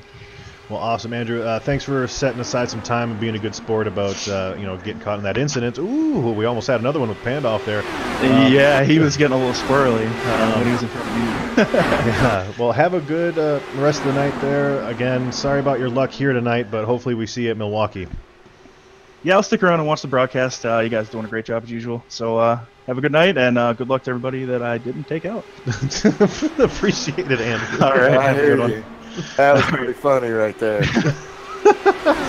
Speaking with Andrew Short again, he is chasing Matthew DePriest. He's going to lose a little bit of time on him. I think he's 29 points off of the lead within Matthew DePriest, but he is 26 ahead of Brandon Dalton. That will increase, as will his lead over Robert Armstrong, Jason Taylor, Tater Bowman. A lot of guys right now either having not been able to make this race or having bad luck here. As James Pandolf again, he's very fast, David, but he seems like there's times where he might have a little bit of car control issues, as he's hit the apron a few times, gotten loose, gotten up into not a lapped car, but Octavio Silveira at one point. So, well, I can tell you right now, he's found something he can drive really good. He struggled a little bit this year in the Cup Series. Some of it's not all his fault, but of course, he's in this Indy Series now, and he's up there and he's fighting for the lead. He's battling it out. He did a really, really good showing when we did the Indianapolis the Indianapolis race. I won't call it the 500. The 250, the 250. The 250, yeah. But he did a really good job there. I think he finished in the top 5 there as well. Yeah, it was pretty close. As we are on board now with Jeffrey Meyer, one of the guys now. Since we had some of the other front runners taken out, Jeffrey Meyer was kind of back in the middle of the pack there. He has now since led some laps, and he and Kean Howell, James Pandolf, Eli Hinton, Alec Martinez, that is our new top 5, and some of the drivers that were taking it easy there at the beginning of the race as we're getting ready to pass halfway here in a few laps.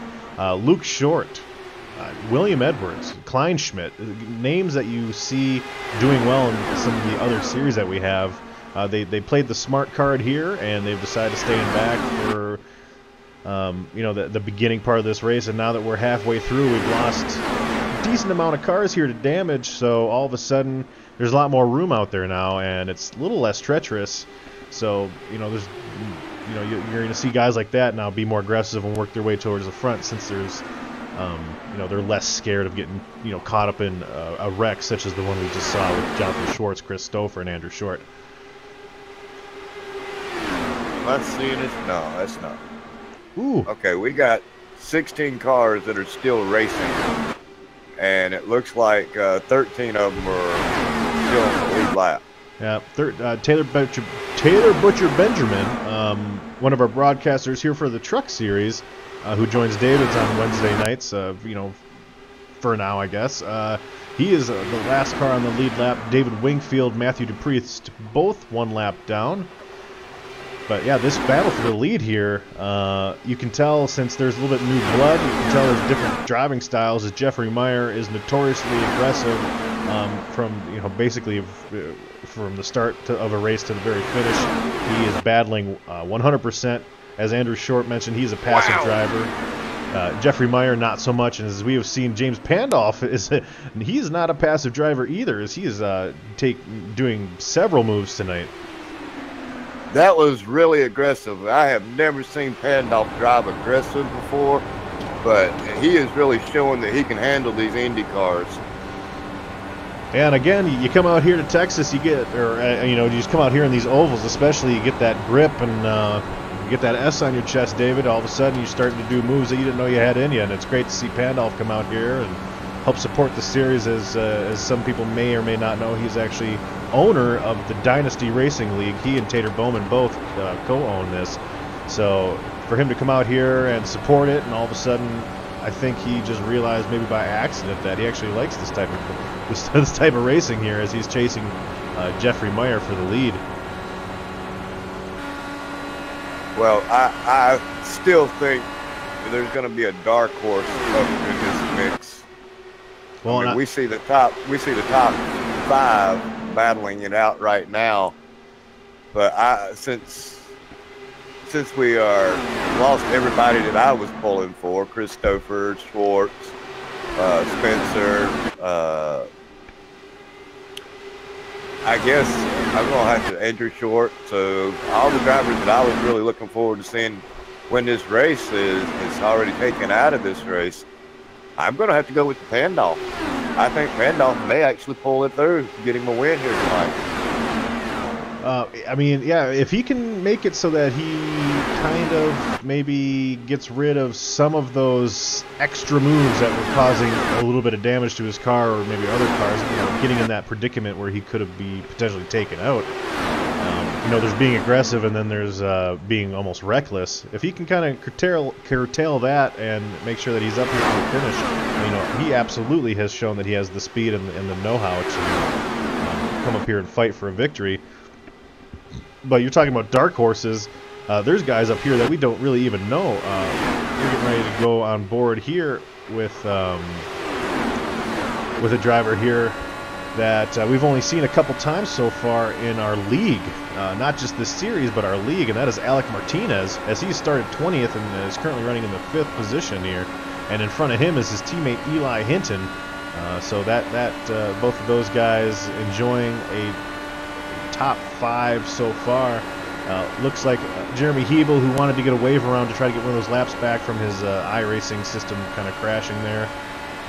That did not pan out, as he's going to come out to get back on and get 4 tires and some fuel. Well, they are definitely mixing it up here in the front. Yeah, we're looking here at Eli Hinton's vehicle, damage-free so far. Looking back there at his teammate.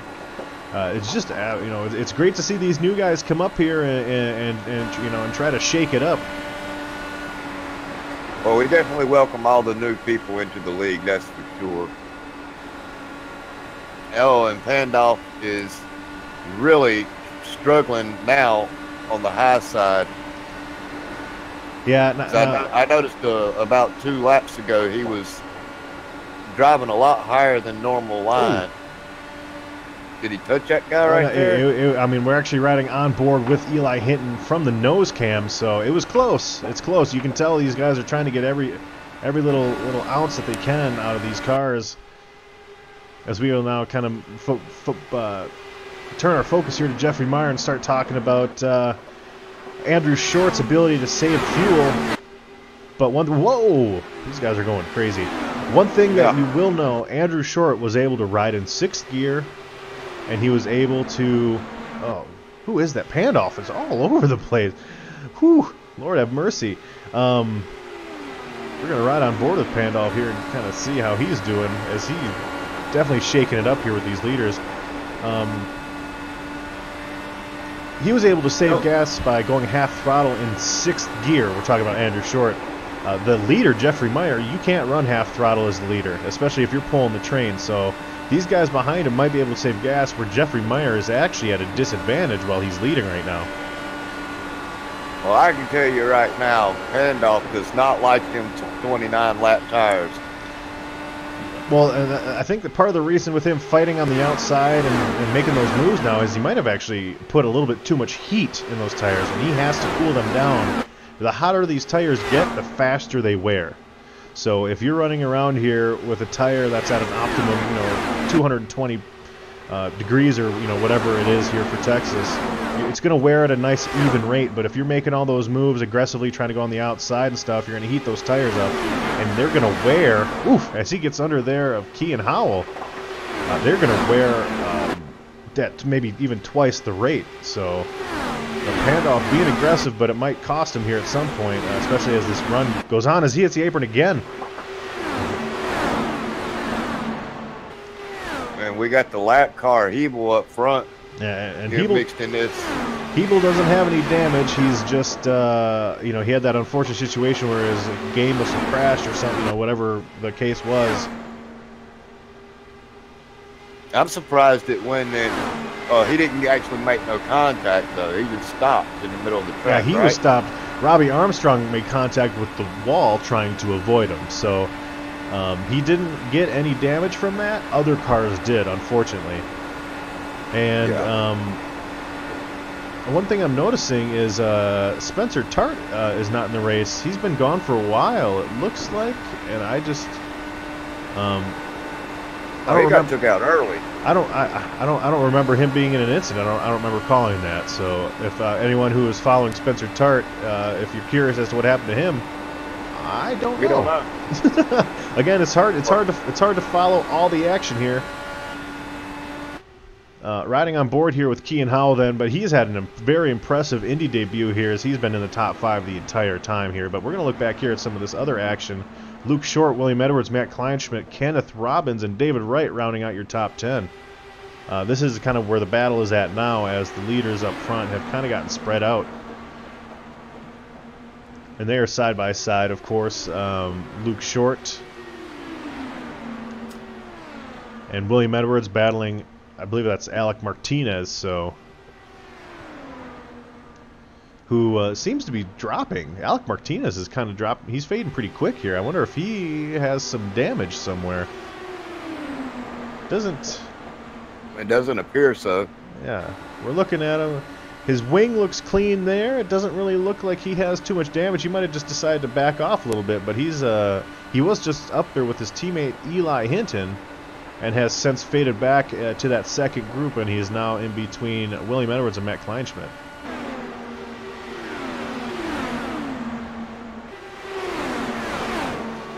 Well, these gentlemen are putting on a good show here tonight. Jeffrey Meyer is still up front, and he's followed closely by the lap car of Eagle. Pandolf's just cruising now.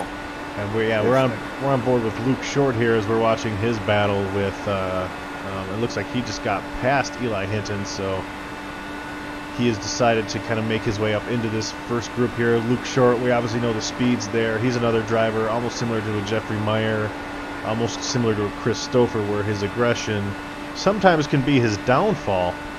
But here tonight, he's raced an incredibly smart race as he decided to stay in back with his teammate Bill Edwards. And now that some of the faster cars have kind of cleared themselves out of the race here, we will see Luke Short come up here to the front. Well, Luke Short's part of that S2R crowd too. And praise be to Eric Weatherholtz for listening to the broadcast and speaking with him.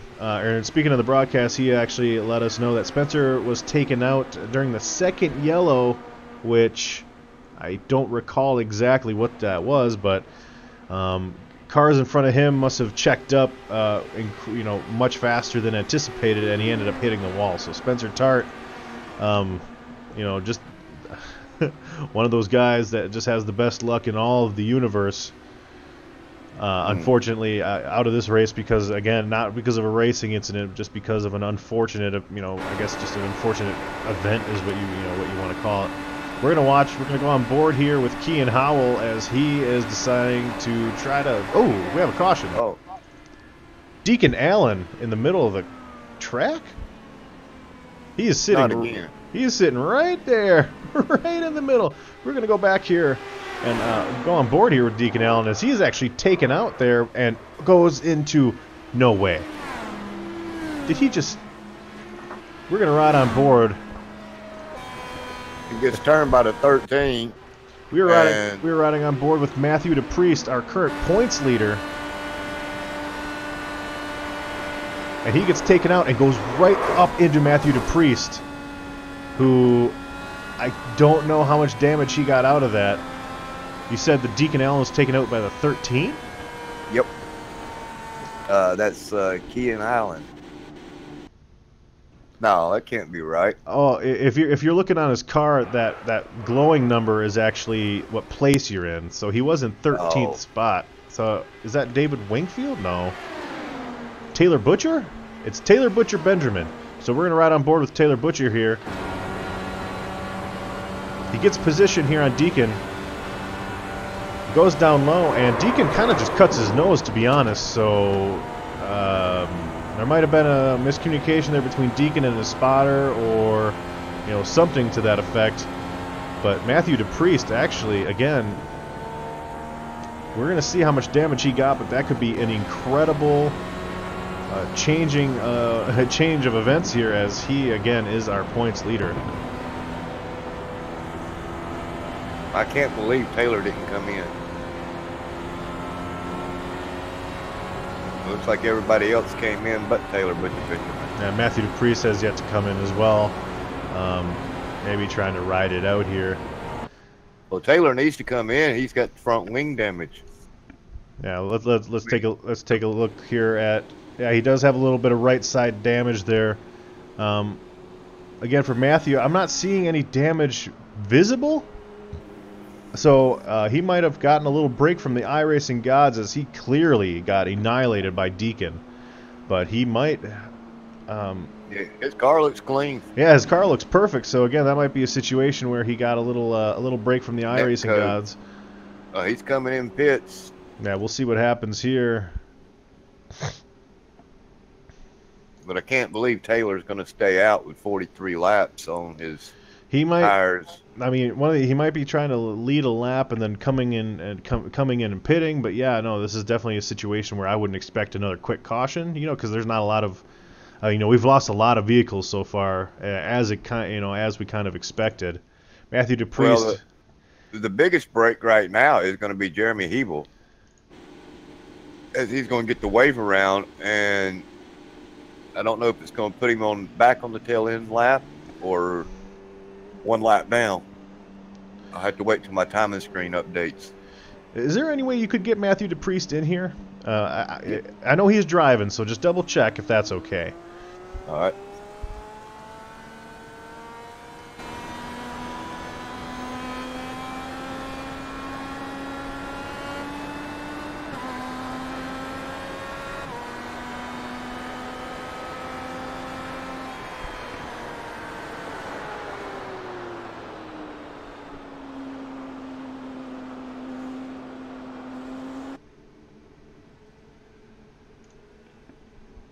Matthew declined the interview right this second. He is busy. Yes, he is. But he said that he may have it net coated through that.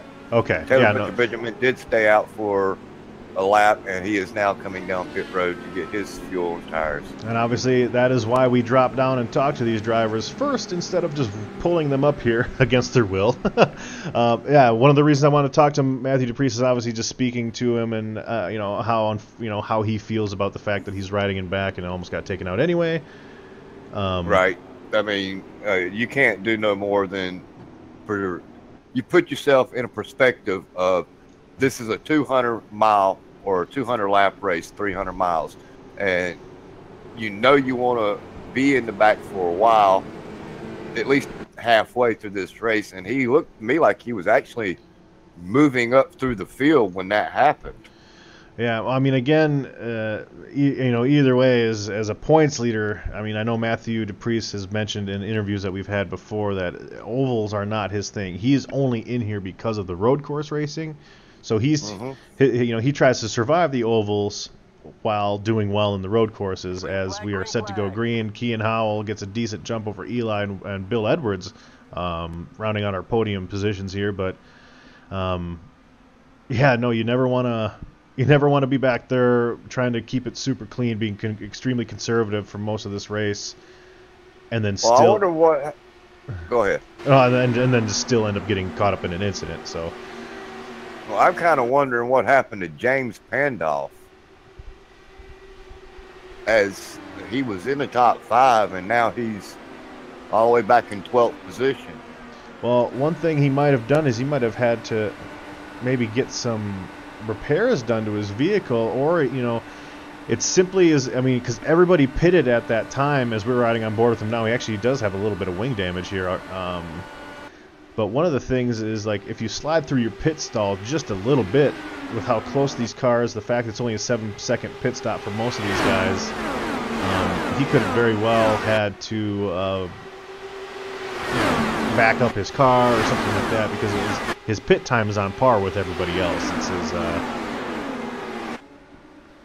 it could be just something as simple as that. Yeah, well, I don't know where he got the wing damage from. Unless he maybe got it coming into pit road, getting into somebody. Yeah, I'm not sure. As we just saw David Wright pull a power move outside of Kean Howell on the outside, but David Wright is not going to. He decides to not protect that inside line. As Eli Hinton, who we're riding on board with right now, checking up there a little bit, and you can see how much time he loses just by burping the throttle a second. But then here he comes. You can see just that effect, that slipstream just sucking right up to the back of that leader again, as if nothing ever happened. And that is even in 6th gear, which is normally the coasting gear. The gear that you would normally want to use to pass is 5th gear. So the draft here is absolutely incredible. Well, Wright's making that high side work tonight. I've been watching him a little bit off and on all night. Jeffrey Meyer, similar to Pandolf, is kind of making me nervous with how close he's running these leaders, especially on the outside, maybe pinching them down. Obviously, he's allowed to do that, but ooh, 3 wide. 3 wide, David Wright's getting turned. It don't work.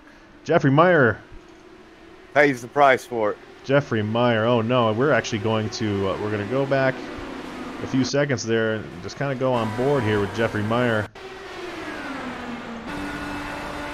You can see him, he's up there. I mean, that's what happens when you leave that much space, though. They leave it 3 wide. David Wright. He's dog tracking. He can't get a hold of his car. Don't stop. Now, let's see if we can get a look at David Wright's vehicle here. As we saw the damage done to Jeffrey Meyer, again, I'm trying to use this view here. It looks like David Wright's car is mostly intact. Jeffrey Meyer, however, just an innocent bystander there of being at the wrong place, wrong time. But again, you talked about making it work on the outside there, David. That's kind of the risk that you take when you leave it that outside. When you leave someone that much room to work with, they're gonna take it. So. Well, James Pandolf has moved his way all the way back up into the 4th position, and he's now trying to battle it out right here. It looks like for 2nd. Yep, he has tried to he went on the outside of David Wright there as we were going on board with David Wright and actually look ahead to James Pandolf, who made the, you know, these guys are getting a little bit braver now. If they see just a little bit of room, they're taking it immediately, as we saw Pandolf do there to David Wright, and then we also saw what can happen if you try to take positions and there's not enough room, as we saw again with David Wright just a couple laps ago. I think David Wright needs to collect his thoughts just a little bit, calm down. He's probably driving a little mad right now. David Wright he's been known to drive heated, that is for sure, as we're looking back here to this other group. And Luke Short trying to follow Kenneth Robbins and pulling Alec Martinez up to that lead group. So the more that these leaders race like this and end up having to get out of the throttle and stuff, they're just welcoming more company from the second group that has kind of caught them a little bit. As Luke Short, again, one of those guys that, you know, he's definitely has the speed, but he's trying to run in the conservative race as we have 60 laps to go here in Texas. Yeah, these leaders side by side. We saw David Wright make the outside work the one time. Not sure how he did that, whether he used a pushed pass or whether that's even an option here in these cars. Are you talking about the acceleration? Correct. Pushed passes, you know, you have that button where it uses substantially more fuel for a period of time, but I don't believe that's. I don't know if that. I don't know if that's activated in this series. It's on the car, but I just don't know if we use it in this series as far as this being a fixed setup race and all that stuff. But Pandolf gets a little loose.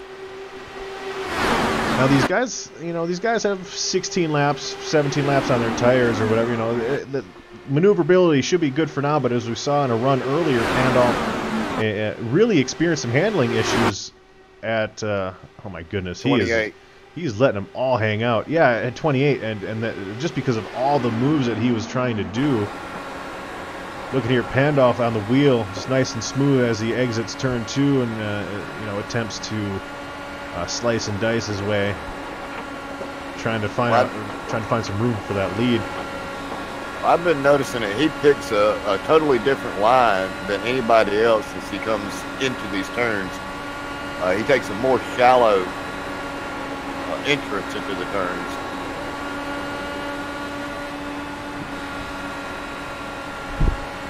Now, the cool thing is about having Luke Short. What the happened to him? Oh, we got a car dropping through the field now. Who was that? Bill Edwards. We were on board with Bill Edwards as we were going to go back here and look at Bill. Catches that apron again where everybody seems to be catching it, right in the middle of 3 and 4 on exit. So Bill is going to lose a lot of positions here. I told you that apron's going to be kryptonite tonight. You did. You absolutely called it. You absolutely called it. I said turn 2 was going to be treacherous. It seems that hasn't really been that much, that big of a event maker, really, because turn 2's kind of just been blah. Like, these guys have just had so much grip out here with the weather playing such a huge factor. There's not really anybody sliding around. Yeah, 3 wide. Wow. Oh, hang on to it. Oh, no. Oh, wow. The yellow flag is out. Everybody jumped to avoid Pandolf, and Pandolf just drives it right through the grass. Pandolf takes over the lead. Oh man, that must have been Kean Howell there on the outside there. He gets clipped with his, I believe that. Oh, David Wright taken out, Luke Short taken out, Bill Edwards with damage. Yeah, King goes right up to avoid Pandolf, and he takes out Eli Hinton, I think, was the other car out there. Easy, 6 cars. We're going to barely have 10 cars left in this race by the time everything's said and done with. Right, and we're going to go on board here. We're going to see what it looks like in the cockpit of Eli Hinton as he realizes they're going 3 wide. He's doing what he needs to do. He's up there by the wall, and the Kean Howell kind of comes up into him and just right into Luke Short, right into David Wright, and wow, David, talk about some mayhem. Well, that's about, they had 23 laps on their tires, and that was about the time Pandolf started experiencing some of his problems. That's what happened. Key and Howell moved up a groove. As we're going to go back and watch this one more time, they're on the back straightaway. We're gonna go roll bar view. We're gonna turn off this pit board here. You're gonna see James Pandolf make that pass. You're gonna see him hit the apron. Key and Howell tries to avoid him, moves up into Eli Hinton, and takes out half of the leaders. I didn't realize they were checking up for Pandolf on the apron. Yeah, wow. Like I said, Pandolf, he got 23 laps on his tires, and usually right around 28's when he starts experiencing some car control problems, and he gets down there and he barely touches that apron. He starts drifting the car. He saves the car by going through the grass, but at that time, the closing rate, as everybody's talked about here, is such a problem that they react, and once they react, that's you're already committed. I'm in shock with some of this apron action here. Is there's just Luke Short. Luke Short's going to stay out to lead a lap because he knows as soon as he goes down pit road, his night is over. It is over. Yeah. He will get a message when he pulls into pit road saying, if he doesn't already have it. Well, he'll as soon as he goes down to pit road, they won't let him get. He's probably black flagged already. He probably will have to come in and get that damage fixed. But my goodness, what a it's almost like, of course it's great racing, but to see all these great cars getting taken out by a situation that really is, it's just almost avoidable with that apron there. So many cars have hit that today, and James Pandolf has also, he's hit it 2 or 3 times, and you just see people, once they see that car start to turn, even though James Pandolf looked as if he would have maintained his lane, Key and Howell trying to adjust, because if you see a car go sideways, the first thing you think that they're going to do is come right up into you. Yep. And I don't know. Like I said, he just reacted. And once he reacted, there was nothing he could do at that point. And look at Octavio Silveira. He has battled all the way back, and he has still got a fairly good car. The rear wing's good. The front wing's good. Well, another person that is looking pretty good right now, as we are going to take a look at this gentleman's beautiful face, Matthew DePriest, currently in 5th position exiting pit road. A guy that got a little bit of luck here. We've seen drivers with luck, and we've seen drivers without luck. Right now, Matthew DePriest has the luck because, honestly, his car shouldn't even be moving, but iRacing didn't register that incident with Deacon. And now our points leader, seeing that almost everyone besides James Pandolf in the top 10 in points has been taken out, he's going to be able to extend that lead over Andrew Short. Yeah, and he's got to be thanking netcode for all that. Mm-hmm. No, absolutely, because we saw there's no reason why Matthew DePriest should have been clean through that incident. So, well, James Pandolf has got him a new wing in the front, so green flag's out. Yep. And we'll see here what James Pandolf can do. Again, missing a lot of our leaders here. We've got 7 cars on the lead lap with 50 laps to go, so no one should have to pit for fuel. Maybe the leader, James Pandolf, if he's not able to save. So that's one thing that we should keep in mind here, as some of these other cars might have pod damage, which is the body of the car, not the wings. So some of these cars may not be as fast, but some of these cars are still in relatively good working shape here. As wow, Kleisman almost got into the wall. Well, that's actually Jeremy Hebel on the outside of Octavio. He's not in position here. He's trying to get a lap back, or one of his laps back, from that iRacing incident that he had earlier. But and he has actually went 3 laps down, and he was only a total of 1 a few minutes ago. So yeah, I'm wondering how he went another additional 2 laps down. But he is. Wow, he needs to get out of the way. Well, he's trying everything to get those laps back, and knowing that he can pick up a lot. He can pick up a lot of positions if he gets on the lead lap here. knowing that his car is pristine and some of these other cars have damage. But we're looking back here. We're gonna ride on board here with Matt Kleinschmidt.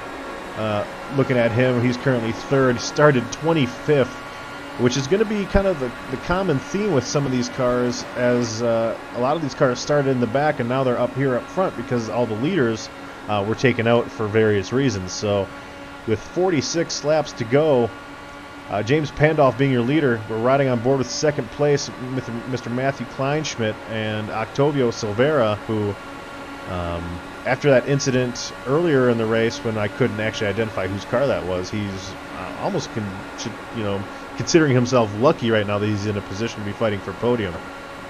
Yeah, he really is. And I don't see Hebel making up 3 laps unless we have 3 cautions.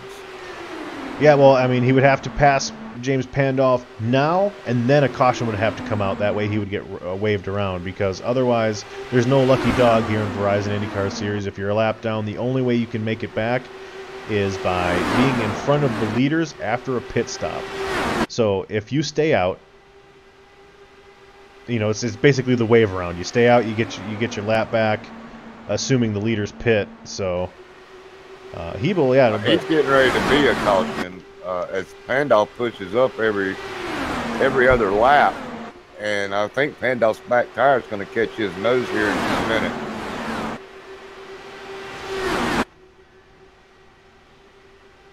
Now, we are actually riding on board with Bill Edwards here, who I thought had extensive damage from that last caution, but apparently I must have misidentified his car or got him confused with Luke Short.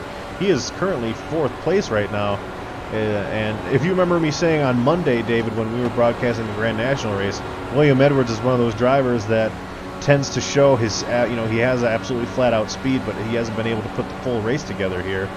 Currently, right now, he's definitely in position to do that with, I believe, 41 laps to go. Able to maybe claim a top 5 here. Well, I hope he gets in the top 5. It's well-deserved if he does. After everything that's happened here tonight with the apron, being able to survive this race, Mr. Edwards started 26. He's in 4th. So, yeah. If he does finish this race with a podium or in the top 5, it's going to be a well-deserved finish for him. Awesome. And now just another update as I keep getting communication from Eric Weatherholtz. He actually did turn on the lucky dog, so that is a thing. So just so you know, and that's how we've been able to see cars like Matthew DePriest, who was a lap down earlier. I was curious as to how he got his lap back, but now that does make sense, as Matthew DePriest probably got his lap back. This was earlier in the race when he was a lap down. Right. And now he's back on the lead lap and able to aggressively chase that top 5 position now that there's room out there to race. Well, I can tell you right now, after all the great cars have already been taken out of this race, James Pandolf, it looks like he's going to be the cream of the crop tonight. And unless David Wingfield can do anything with him, or William Edwards. Yeah, William Edwards, who actually just moved to 2nd after he passes Kleinschmidt and is currently side by side with David Wingfield. Kleinschmidt, another car. I've mentioned his name as calling out what position he's in, but we haven't really talked about him.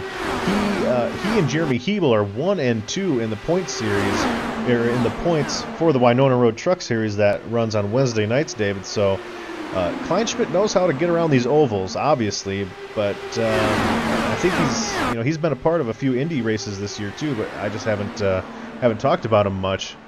Part of the reason is because at the beginning of these races and all that stuff, when you're in the back, we don't generally talk about the guys that are, dead last or, being really conservative. We talk about the guys that are up front and battling it out. And so Kleinschmidt now here with, inside 40 to go has come up here to the top 5. We're coming up on about lap 18 on tires, and this is about the time that Pandolf starts experiencing some of his troubles with handling. Now with Pandolf, again, it might be a focus issue. When you're staring out of this cockpit for 18 laps in a row. Sometimes you maybe don't hit your mark, and that's why we've seen him hit the apron a few times. Several of these drivers, not just James Pandolf, we're not trying to single him out, but we know that he's hit the apron a couple times. And for me, but I know that fast. He's absolutely fast. And you know who else is fast and wishes he was on the lead lap right now is Jeremy Hebel, as he has not lost Nothing. he hasn't lost any space on James Pandolf. Last lap, Hebel. If he could get back on the lead lap, he would definitely give these boys a run for their money. Now we were riding on board with Bill Edwards, who, he's kind of just back here watching. Hopefully, and we see right now he's in 6th gear. We're going to look on board here with Pandolf, who's running in 5th, maxed out. So again, the one thing I do want to try to maybe follow here is that Pandolf is not able to save gas as the leader, and we did start with 50 laps to go. It's going to be close, David. It's going to be close. It'll be real close for Pandolf. If I was Pandolf, I might let Hebel by, because who cares? And draft him, because it doesn't matter if Hebel's in front of you. He doesn't mean anything to this race right now. He's 2 or 3 laps down. So, but again, Pandolf being the racer that he is, I don't think he wants to let anyone by, as he has had an excellent race, being up front most of the race here. Oh, he took a shallow entry there and almost come right up into Hebel. He finally let Hebel go. That was really close, because he was all the way on the apron, and he just did get back on the track before that back end was going to break loose on him. Yeah, now we're riding on board with Bill Edwards. We're kind of listening to a little bit of his throttle work. Of course, you could suck up to the car in front of you incredibly quickly, but another thing that you can do is just kind of burp the throttle, as Andrew Short was talking about earlier. Just riding 6, go half throttle. I mean, he saved a lot of gas. Andrew Short was 50 laps into his stint that he was on, which is far exceeds the fuel run that I initially calculated of, on a solo lap by yourself using 0.4 gallons. But when you're not driving flat out, when you're burping the throttle or running half, using the draft to your advantage and running half throttle, obviously you're going to be using way less than that. Well, it's a crying shame that these gentlemen aren't listening to the broadcast, because then they would know to be in 6th gear and burp the throttle and run half throttle. And well, some of them, as I said, we're riding with Bill. Some of them know. Some of them are already doing it. Obviously, it's I'm not spitting any secrets here. But what we're going to try to do, even though we have just a few race cars here, I do want to try to rev it up one last time for the fans here at home, and maybe for myself a little bit. So David, let's get a couple laps here, revving it up. All right.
One of the cool things about revving it up now is that we can tell that with almost 30 laps into the stint, you can actually hear the tires trying to grip the track. We can hear them sliding around now, as these leaders have all, they're all, in that little group now, trying to wrap up this race, as we have, I believe, 24 laps to go. Is that correct? Yes, it is. Yeah. Edwards is on the move. He has moved himself up into second, and he's trying to look on the outside of Pandolf now. Yeah, and I mean, right now I'm really surprised. Hebel's pulled away from these leaders after he stopped racing them. He's actually pulled away from them. Yeah, I mean, and part of it might be some of these guys might have just a touch of damage. It might be slowing them down a half a tenth maybe, or anything, because all these guys really have been in some type of incident. Maybe not Kleinschmidt. I know Octavio. I know Octavio has. We know Pandolf has. I thought Edwards was involved in that last caution, to some degree. So, I mean, we're seeing these guys now with 21 laps to go or 20 laps to go. Plus, they're battling side by side, which gave. There he went. Oh wow, what a move! Pandolf caught the apron again. It pushed him up the track. His back tire caught that apron. As we're watching this side-by-side battle from Pandolf's view here, looking right inside of Bill Edwards. Man, what a shot that is. I'm going to have to take a screenshot of that. That is absolutely excellent side-by-side action between these guys.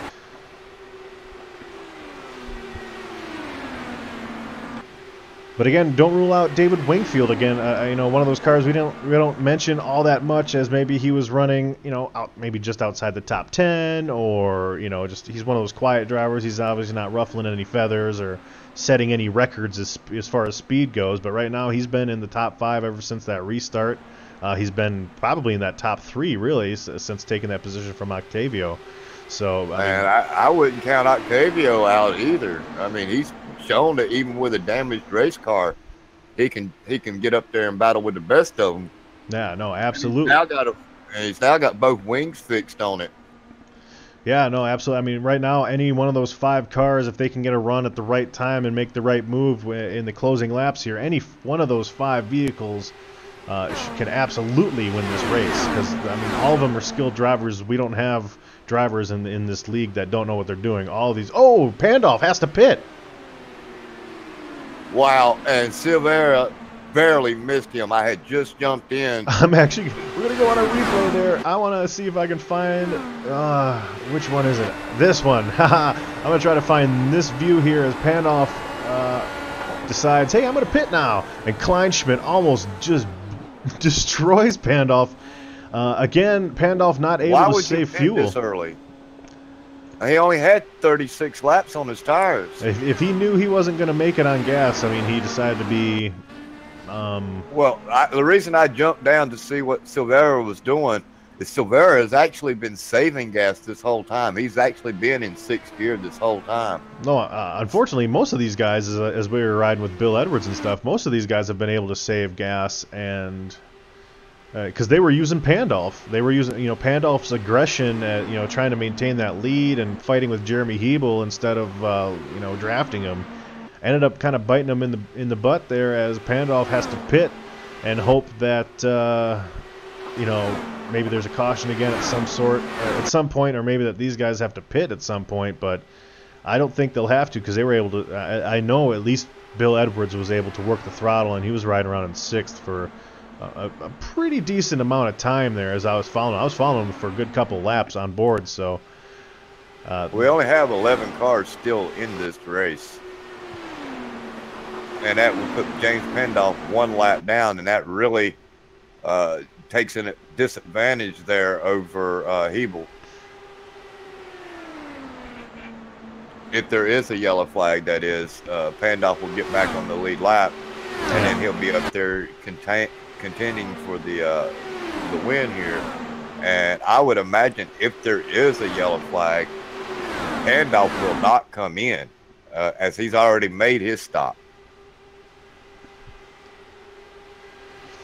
And we got to watch real closely with Edwards and Wingfield and hope they don't take each other out. I mean, Wingfield and Edwards, neither one of them known to be anything other than a nice patient driver. Again, on Monday, I was talking to. Octavio got into Kleinschmidt and forced Kleinschmidt up the track. We will go on board here and replay that as we were watching Octavio exit turn 2 here. Kleinschmidt on the outside. They will be entering turn 3. Octavio kind of goes down, and there must have been some sort of wiggle, and Kleinschmidt goes to great lengths to try to miss him. I don't think he hit the wall or anything like that, but a little sketchy here, 42 laps into this run. But not with James Pandolf pitting and Matthew DePriest maybe having a speed issue or being extra conservative here, maybe trying to save gas. For Taylor Butcher Benjamin, who already led a lap tonight through the pacing laps, is now squeezed inside the top 5.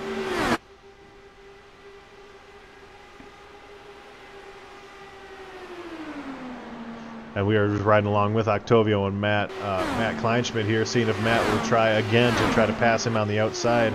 Hopefully this time without issue. As he does not, he decides to go back in line here. We will go back up to the leaders. We're right on board with David Wingfield.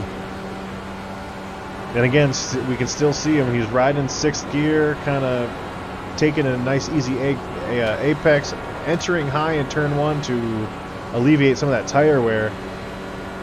He's not drafting Bill right now, though, which is interesting, because if he loses Bill a little bit, if he loses Bill's draft, if he doesn't stay sucked up into him, he might lose Bill altogether, kind of what happened with Hebel in front of Pandolf, if you remember, David. So there's being passive, and then there's being then there's just being silly. I mean, the gas is on the right, might as well use it.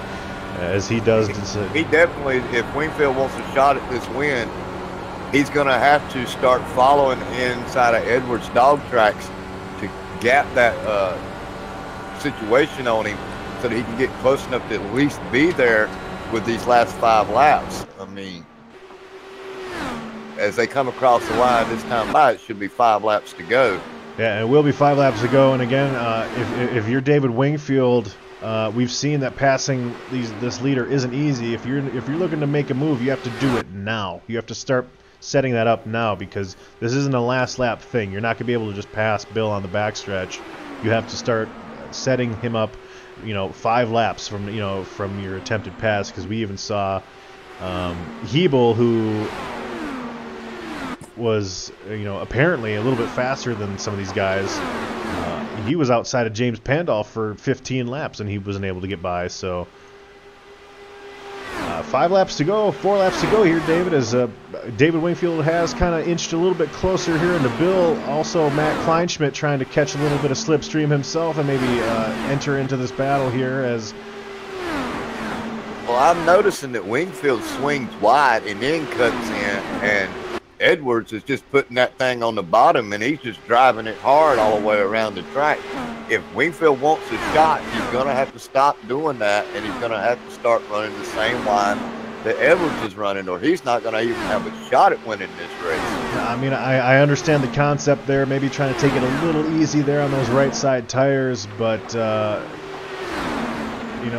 you just got to at some point you just got to do what the leader's doing and try to chase him. And as you see, Wingfield maybe now starting to try to set him up, but he's going to open the door, maybe losing a spot here, as Kleinschmidt has now caught both of these cars.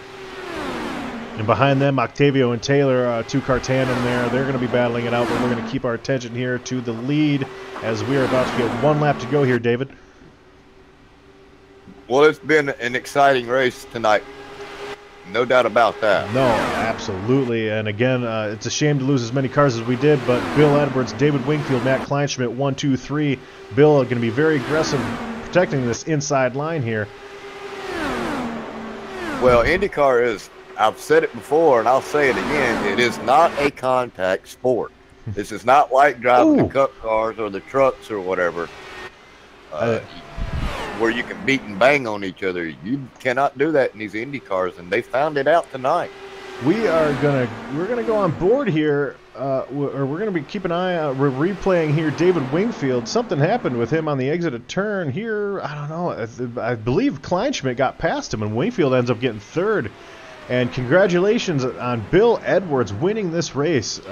Just absolutely drove a very safe, very awesome race. And Man, he ends up getting a win. I believe this is going to be his first win in the DRL. An excellent victory for S2R as he and Luke did great teamwork to try to, stay out of the thick of it for most of the race. Yeah, I wonder if he's going to just stop there on the back stretch, or is he going to go down and do his little victory circle down there and get to victory lane? He better come out here and start doing some donuts. I hope he hears you. And again, we will be speaking with podium finishers here at the end of this, and that will be Bill, Matt, and David Wingfield, as we are just going to take a moment and let let Bill Edwards here enjoy his fun as the official race winner of the Texas, the World 300 here at Texas, winning the second of the 4 crown jewels that we have. And one thing that kind of means though is Bill Edwards, in order to get $25, as Eric was mentioning, he has to now win at Michigan and Watkins Glen, or Schwartz has to win at Michigan and Watkins Glen to win 3 out of the 4 now to get that prize. Well, I guarantee you one thing.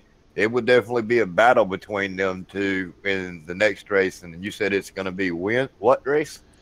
One of the races that we're going to do is going to be Michigan, and that's a few weeks from now, and then Watkins Glen, which is I think our second to last race of the year, will be the last of the crown jewels here. But now let's start pulling in some of these drivers here, David, as we will speak to whoever you can get your hands on first. Who you want me to grab? Grab Bill. I'm excited to talk to him. Okay. He should be an S2R, right? Yeah, there he is. Bill Edwards. Yeah, this is the booth. You got a copy, Bill? How you doing? Doing great. Doing great, Bill. You've had an interesting year racing, and so far, you haven't had the greatest luck, but today you lucked out. You ran a great race, and you won. So tell us maybe, if you look back to the race, what was the one thing that you did that got you up here? No, me and Luke were staying in the back and trying to stay out of all the wrecks. I think that's the main thing is we tried to keep it clean for the first 130 or so laps, and once we got around that, I kind of got lucky with the fuel here. I'm actually sitting here out of gas right now, so. Wow. Yeah, well, I mean, we in the broadcast we noticed you were riding 6th, and we talked to Andrew Short earlier, and he said that you could make it to 50 by burping the throttle, using the draft to your advantage. Obviously, being the leader was a disadvantage as we saw James Pandolf end up having to pit. But even if he was still out there, Bill, you were running a great race. Yeah, I got lucky at the end there because I think it was Hebel was running around his lap car there and was sticking right in front of me, and I think I was just barely catching a whiff of his draft there. I mean, you have to know that it's there to be used. You have to use it to your advantage. You did an excellent job tonight.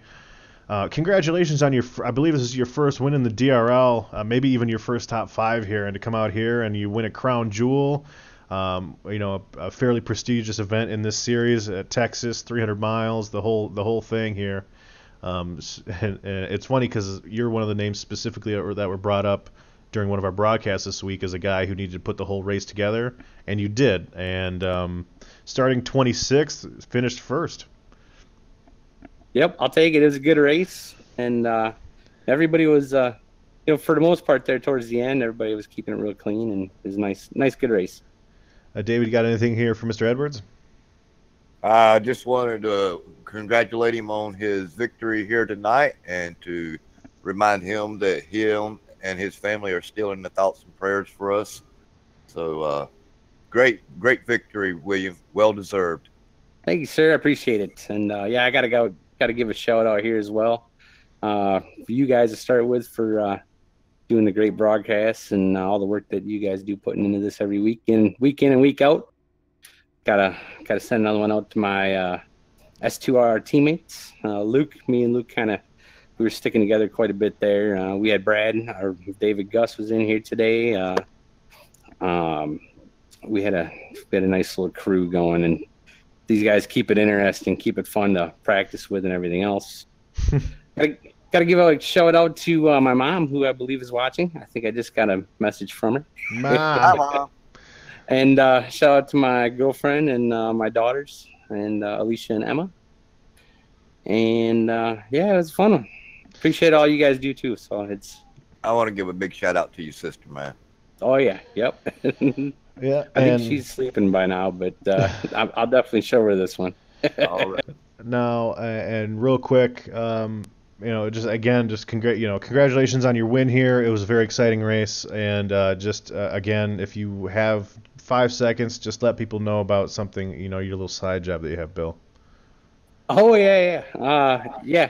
I don't know if you noticed, there's a couple paint schemes out here, I think that I've done, but if you go to fatalconcepts.com, take you to Trading Paints page there, take you to my Trading Paints page. And yeah, I put together a bunch of paints. I usually do 4 or 5 a week. And check them out. There's some pretty cool ones in there. Yeah, you'll see my pink ones in there, actually. Yeah, a couple of them. Well, David, if you don't have anything else left for Bill, we're going to let this man go enjoy his victory. Again, Bill, huge win for you. Congratulations again. Go enjoy it as you head into Father's Day, the Father's Day weekend here, a Dynasty Racing League race winner. So congratulations again. Perfect. About time. Thank you, guys. Yeah, that's good. Alrighty. I know he was in S2R.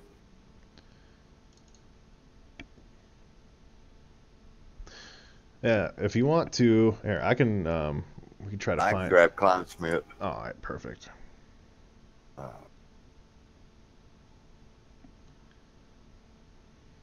Mr. Klein Smith, you got a copy, brother?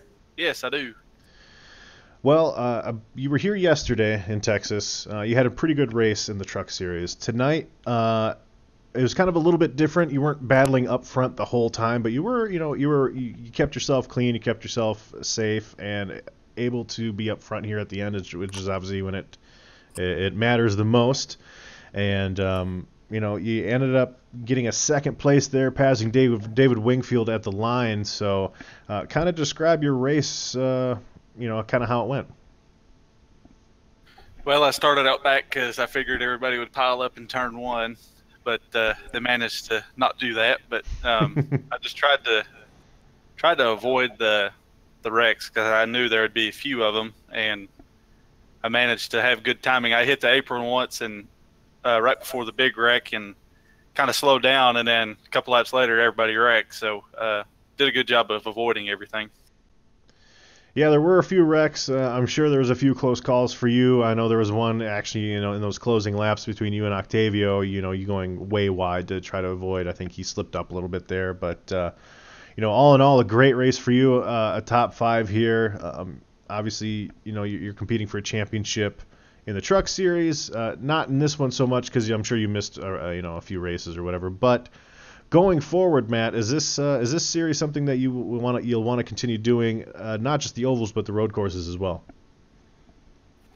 Yeah, I had wanted to start the season, but I was busy on Thursday nights, and my Thursday nights have kind of been freed up here, so I'm going to try to make as many as I can.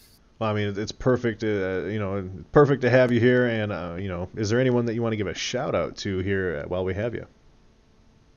All the league admins, you guys for doing the broadcast. I know I watched last week's broadcast after, and you guys did a good job. And Eric Weatherholtz, he does a good job running the league. So just a shout out to him. Awesome, man. Well, David, do you have anything here for Mr. Kleinschmidt? I just want to point out that he started 26th or 23rd, I think it was. Yeah, 25th. He started 25th, and no one in the top 5 finished or started this race above 10th position.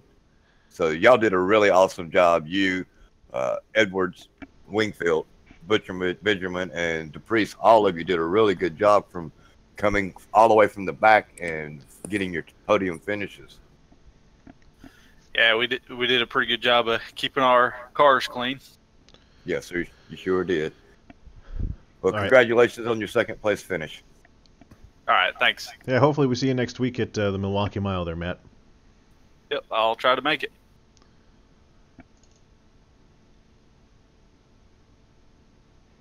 All right. David Wingfield. Right there. Boop, already got him. Bam! Mr. David Wingfield, you got a copy. I do. How are you? I'm doing great, sir. Great finish there at the end. Can you tell us what happened there as you were as you were crossing the start finish line? Did you run out of gas? Yeah, I ran out of fuel out of turn 3. Well, I mean, you did a great job trying. We noticed you, trying to save a little bit there at the end, but obviously just a couple feet short of getting a second place. But again, this is your second podium, your second consecutive podium finish, I believe, in ovals. As I know, you finished in the top 5 at least at Indianapolis because you were one of the guys I interviewed, right? That's right. Yeah, I finished 3rd. Hey, on a roll. Describe your race. Obviously, we mentioned in the broadcast that your name wasn't called a bunch during the initial part of the broadcast, but at the end you survived. You ran a smart race. But what was something maybe at the beginning of the race that you can attribute to being the reason why you finished 3rd today? So, like at Indy a couple weeks ago, I mean, it's all about patience, right? So, I mean, just timing every pass as opposed to just, hey, it's available, let's take it. I mean, I think patience and timing is what got me to 3rd place. Awesome, David. Well, I'm glad that you're finding success here in the Indy League. It's great to have drivers like yourself. We have a couple guys that are aggressive. We have a couple guys that are passive, and a couple guys that are smart. So it's a great blend that we have here, and I'm glad that you've found success now on 2 ovals here. Are you looking forward to maybe doing the Milwaukee Mile next week, which is going to be kind of a different sort of, it's going to be a different sort of oval. It's not going to be so wide open all the time. I'll actually be traveling for work next week, so I won't make next week. But I'm looking forward to, I think it's Road America the week after. Yep, Road America will be the next race that we do after the Milwaukee Mile. Yeah, I'm looking forward to that for sure. Well, awesome. I mean, we're definitely looking forward to having you, especially, Road America is going to be great. That's going to be, that's such a fun venue. So safe travels next week there, David. Is there anyone else that you want to give a shout out to here? Absolutely. I'd like to thank my beautiful wife for watching, and my mom for watching. My dad watched quite a bit as well. So, and hoorah for. Hoorah. Oh, that's right. Yeah, that's right. Yeah, I remember your last interview that you had a shout out similar to that. Again, great to have you, David, and it's gonna be a bummer to not see you next week to defend your your 2 podium consecutive finishes here or whatever. But we'll look forward to seeing you at Road America, and then hopefully most of the races as we close out this season here. Absolutely. I look forward to it. Awesome, David. Well, you have a good one. Y'all have a good one. Thank you for doing the broadcast. Thank you very much. Oh, yeah, no problem. Not a problem. It's kind of what we do, man. Y'all have a good one. Getty Butner and David Wellborn, broadcasters. Woo-hoo. Yeah, woo. Well, we've got a couple minutes here. Why don't we just see if we can look around and maybe we can actually get normally I just do the podium finishers here, but maybe we can get Taylor Butcher and Matthew DePriest in here as well, David. I'd like to at least get Matthew DePriest in here, so can't cut off Taylor Butcher Benjamin before him. So, yeah, that'd be great. All right, I'm going to grab Taylor up here real quick. Hey, Taylor, you got a copy? Yes, sir. How you guys doing? We're doing well. You and David here watched the Texas race yesterday. Obviously, today was a whole different beast. Your race, tell us kind of how it went. Well, me and David Wright and Matt DePriest all planned on just starting in the back and kind of riding around, kind of like the Daytona and Talladega, that kind of thing. And we were all fortunate enough to miss all the wrecks, and although David got taken out about 3/4 of the way through, which kind of sucked. But luckily, me and Matt was able to survive everything and came away with top fives. It's about time for me to be because usually I'm the interviewer. I'm finally the interviewee for once. No, absolutely. It's good to bring you up here and let you enjoy your moment in the sun here, I guess is what you want to call it. But again, you said you were sitting in back. Did you have any close calls out there today? As maybe a near miss or something like that, Taylor? Well, there was an instant where I'd fallen back from the lead draft. I was around about, I don't know, 12th or so. And the 9, we were about 5 seconds or so away from being lapped and caught by the leaders. And I went underneath him going into 3, and I think he came down on me. I apologized to him, but he didn't say anything. So I guess there's that's no right feelings. With Deacon. Yeah, that's right. Yeah, Deacon and Matt. That's right. Oh, Matt Yeah. is so lucky, by the way, and I'm going to tell him that too in just a second. Yeah, and I really would have felt bad if he got taken out, but fortunately he worked through and got lucky there. I know he had some kind of penalty for like passing somebody on the restart or something like that, but I'm just glad we were both able to survive. Well, Taylor, since the roles have been reversed, man, why don't you take this opportunity and give any shout-outs that you need? Absolutely. The Dysfunctional Patriots for bringing me on to their team, everybody involved there, Daniel Hallis, Christopher Poe, Chris James, Bryson Hunt, Tater Bowman, Matt the Priest, David Wright, everybody else. It's such a fun group of guys to be around. Just everybody else in this league too. It's a really fun league to be a part of, and I'm really happy that James invited me to this league, and it's been a lot of fun. And for you guys for putting on really good broadcast. And David, I know I said this yesterday and earlier today, but happy birthday again. I appreciate it, man.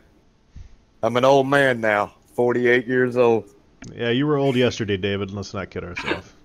Okay, so instead of 1 day older than dirt, now I'm 2 days older than dirt. No, just kidding, obviously. Taylor, it's great to be able to talk to you again, man. Hopefully, we talk to you a few more times before the Indy series wraps up this year, as we're halfway through. Yeah, absolutely. I hope this is the first of many in this summer stretch here. Because if we're interviewing, that means you finished well or you wrecked. So, Well, yeah. All right, Taylor, we'll have a good one, buddy. All right, take care, guys. Put him down there in Dysfunctional Patriots, and let's grab Mr. DePriest. Hey, Matt, you got a copy? Yes, sir. Good evening. Good evening. Well, that was a fun little race, and again, as we talked to with Taylor, you might have got a little lucky there, buddy. But not a little bit lucky. That was an iRacing move.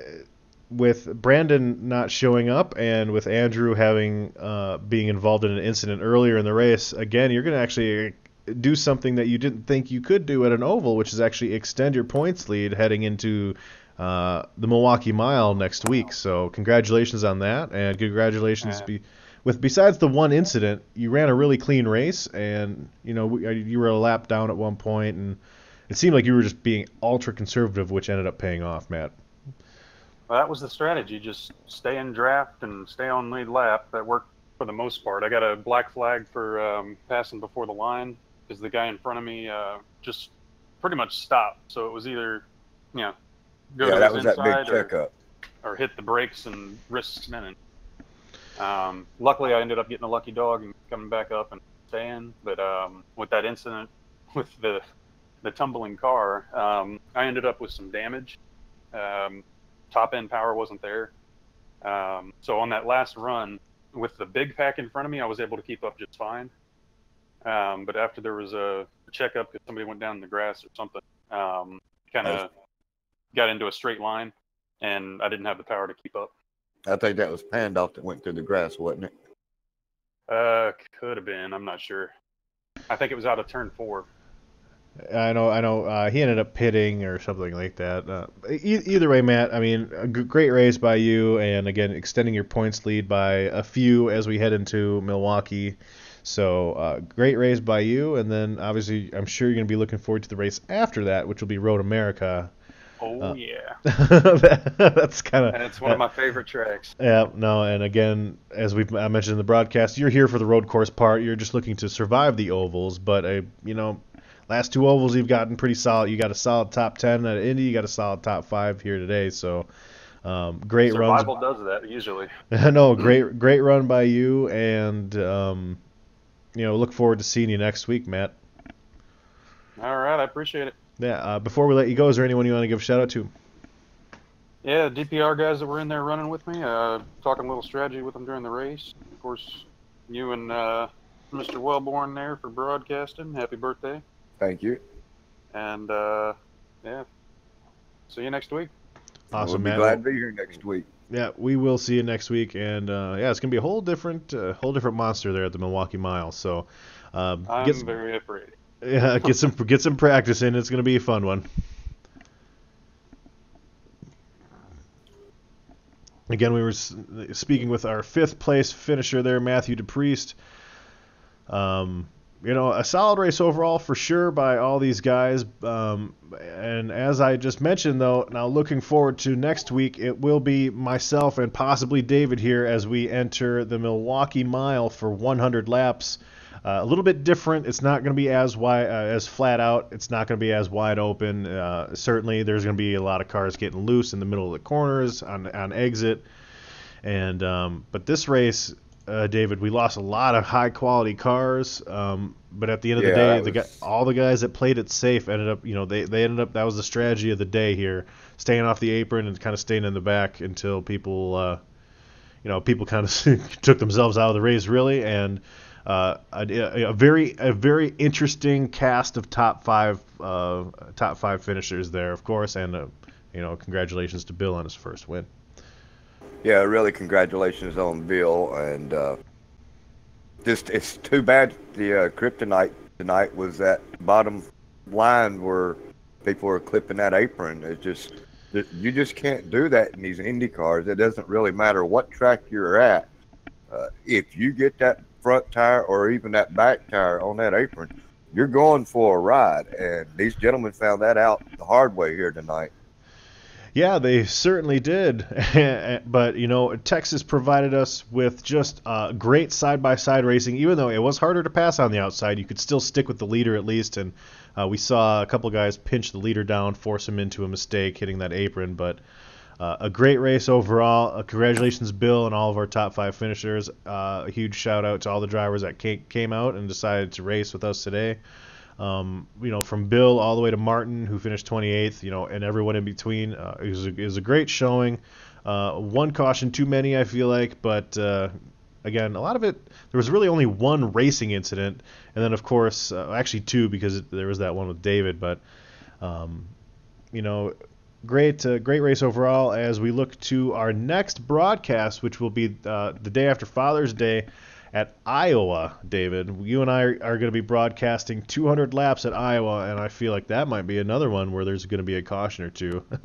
Yeah, there's going to be quite a few there as well. Unlike Texas, that is a very much a one-groove racetrack, especially after a couple laps with the tire wear. Those cars are going to be wiggling and sliding all over the place. It's going to be very interesting to watch.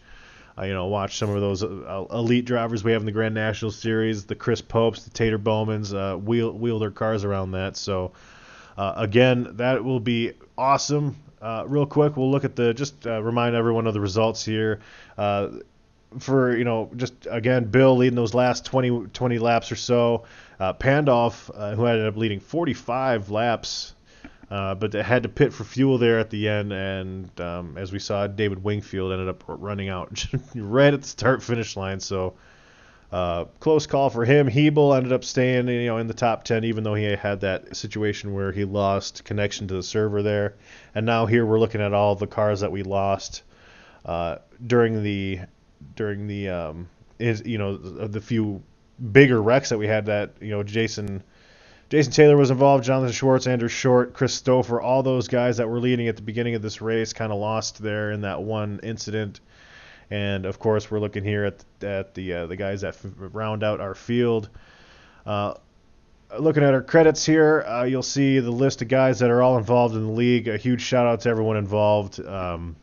It takes a little mini army to get all this stuff going. And lastly, a huge shout out to Eric Weatherholtz for he did a great job keeping us informed of kind of what was going on. Any questions that kind of were unanswered there, left in the air, he made sure to communicate to us almost immediately, and definitely added to the broadcast in that way for sure.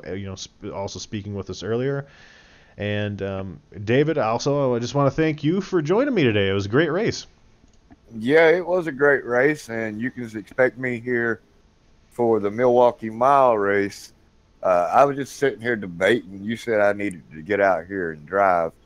I was going to do the Michigan race. I thought real hard about doing the Michigan race. I'm going to disappoint all the race fans. I am not going to do the Michigan race. I am going to broadcast with you. However,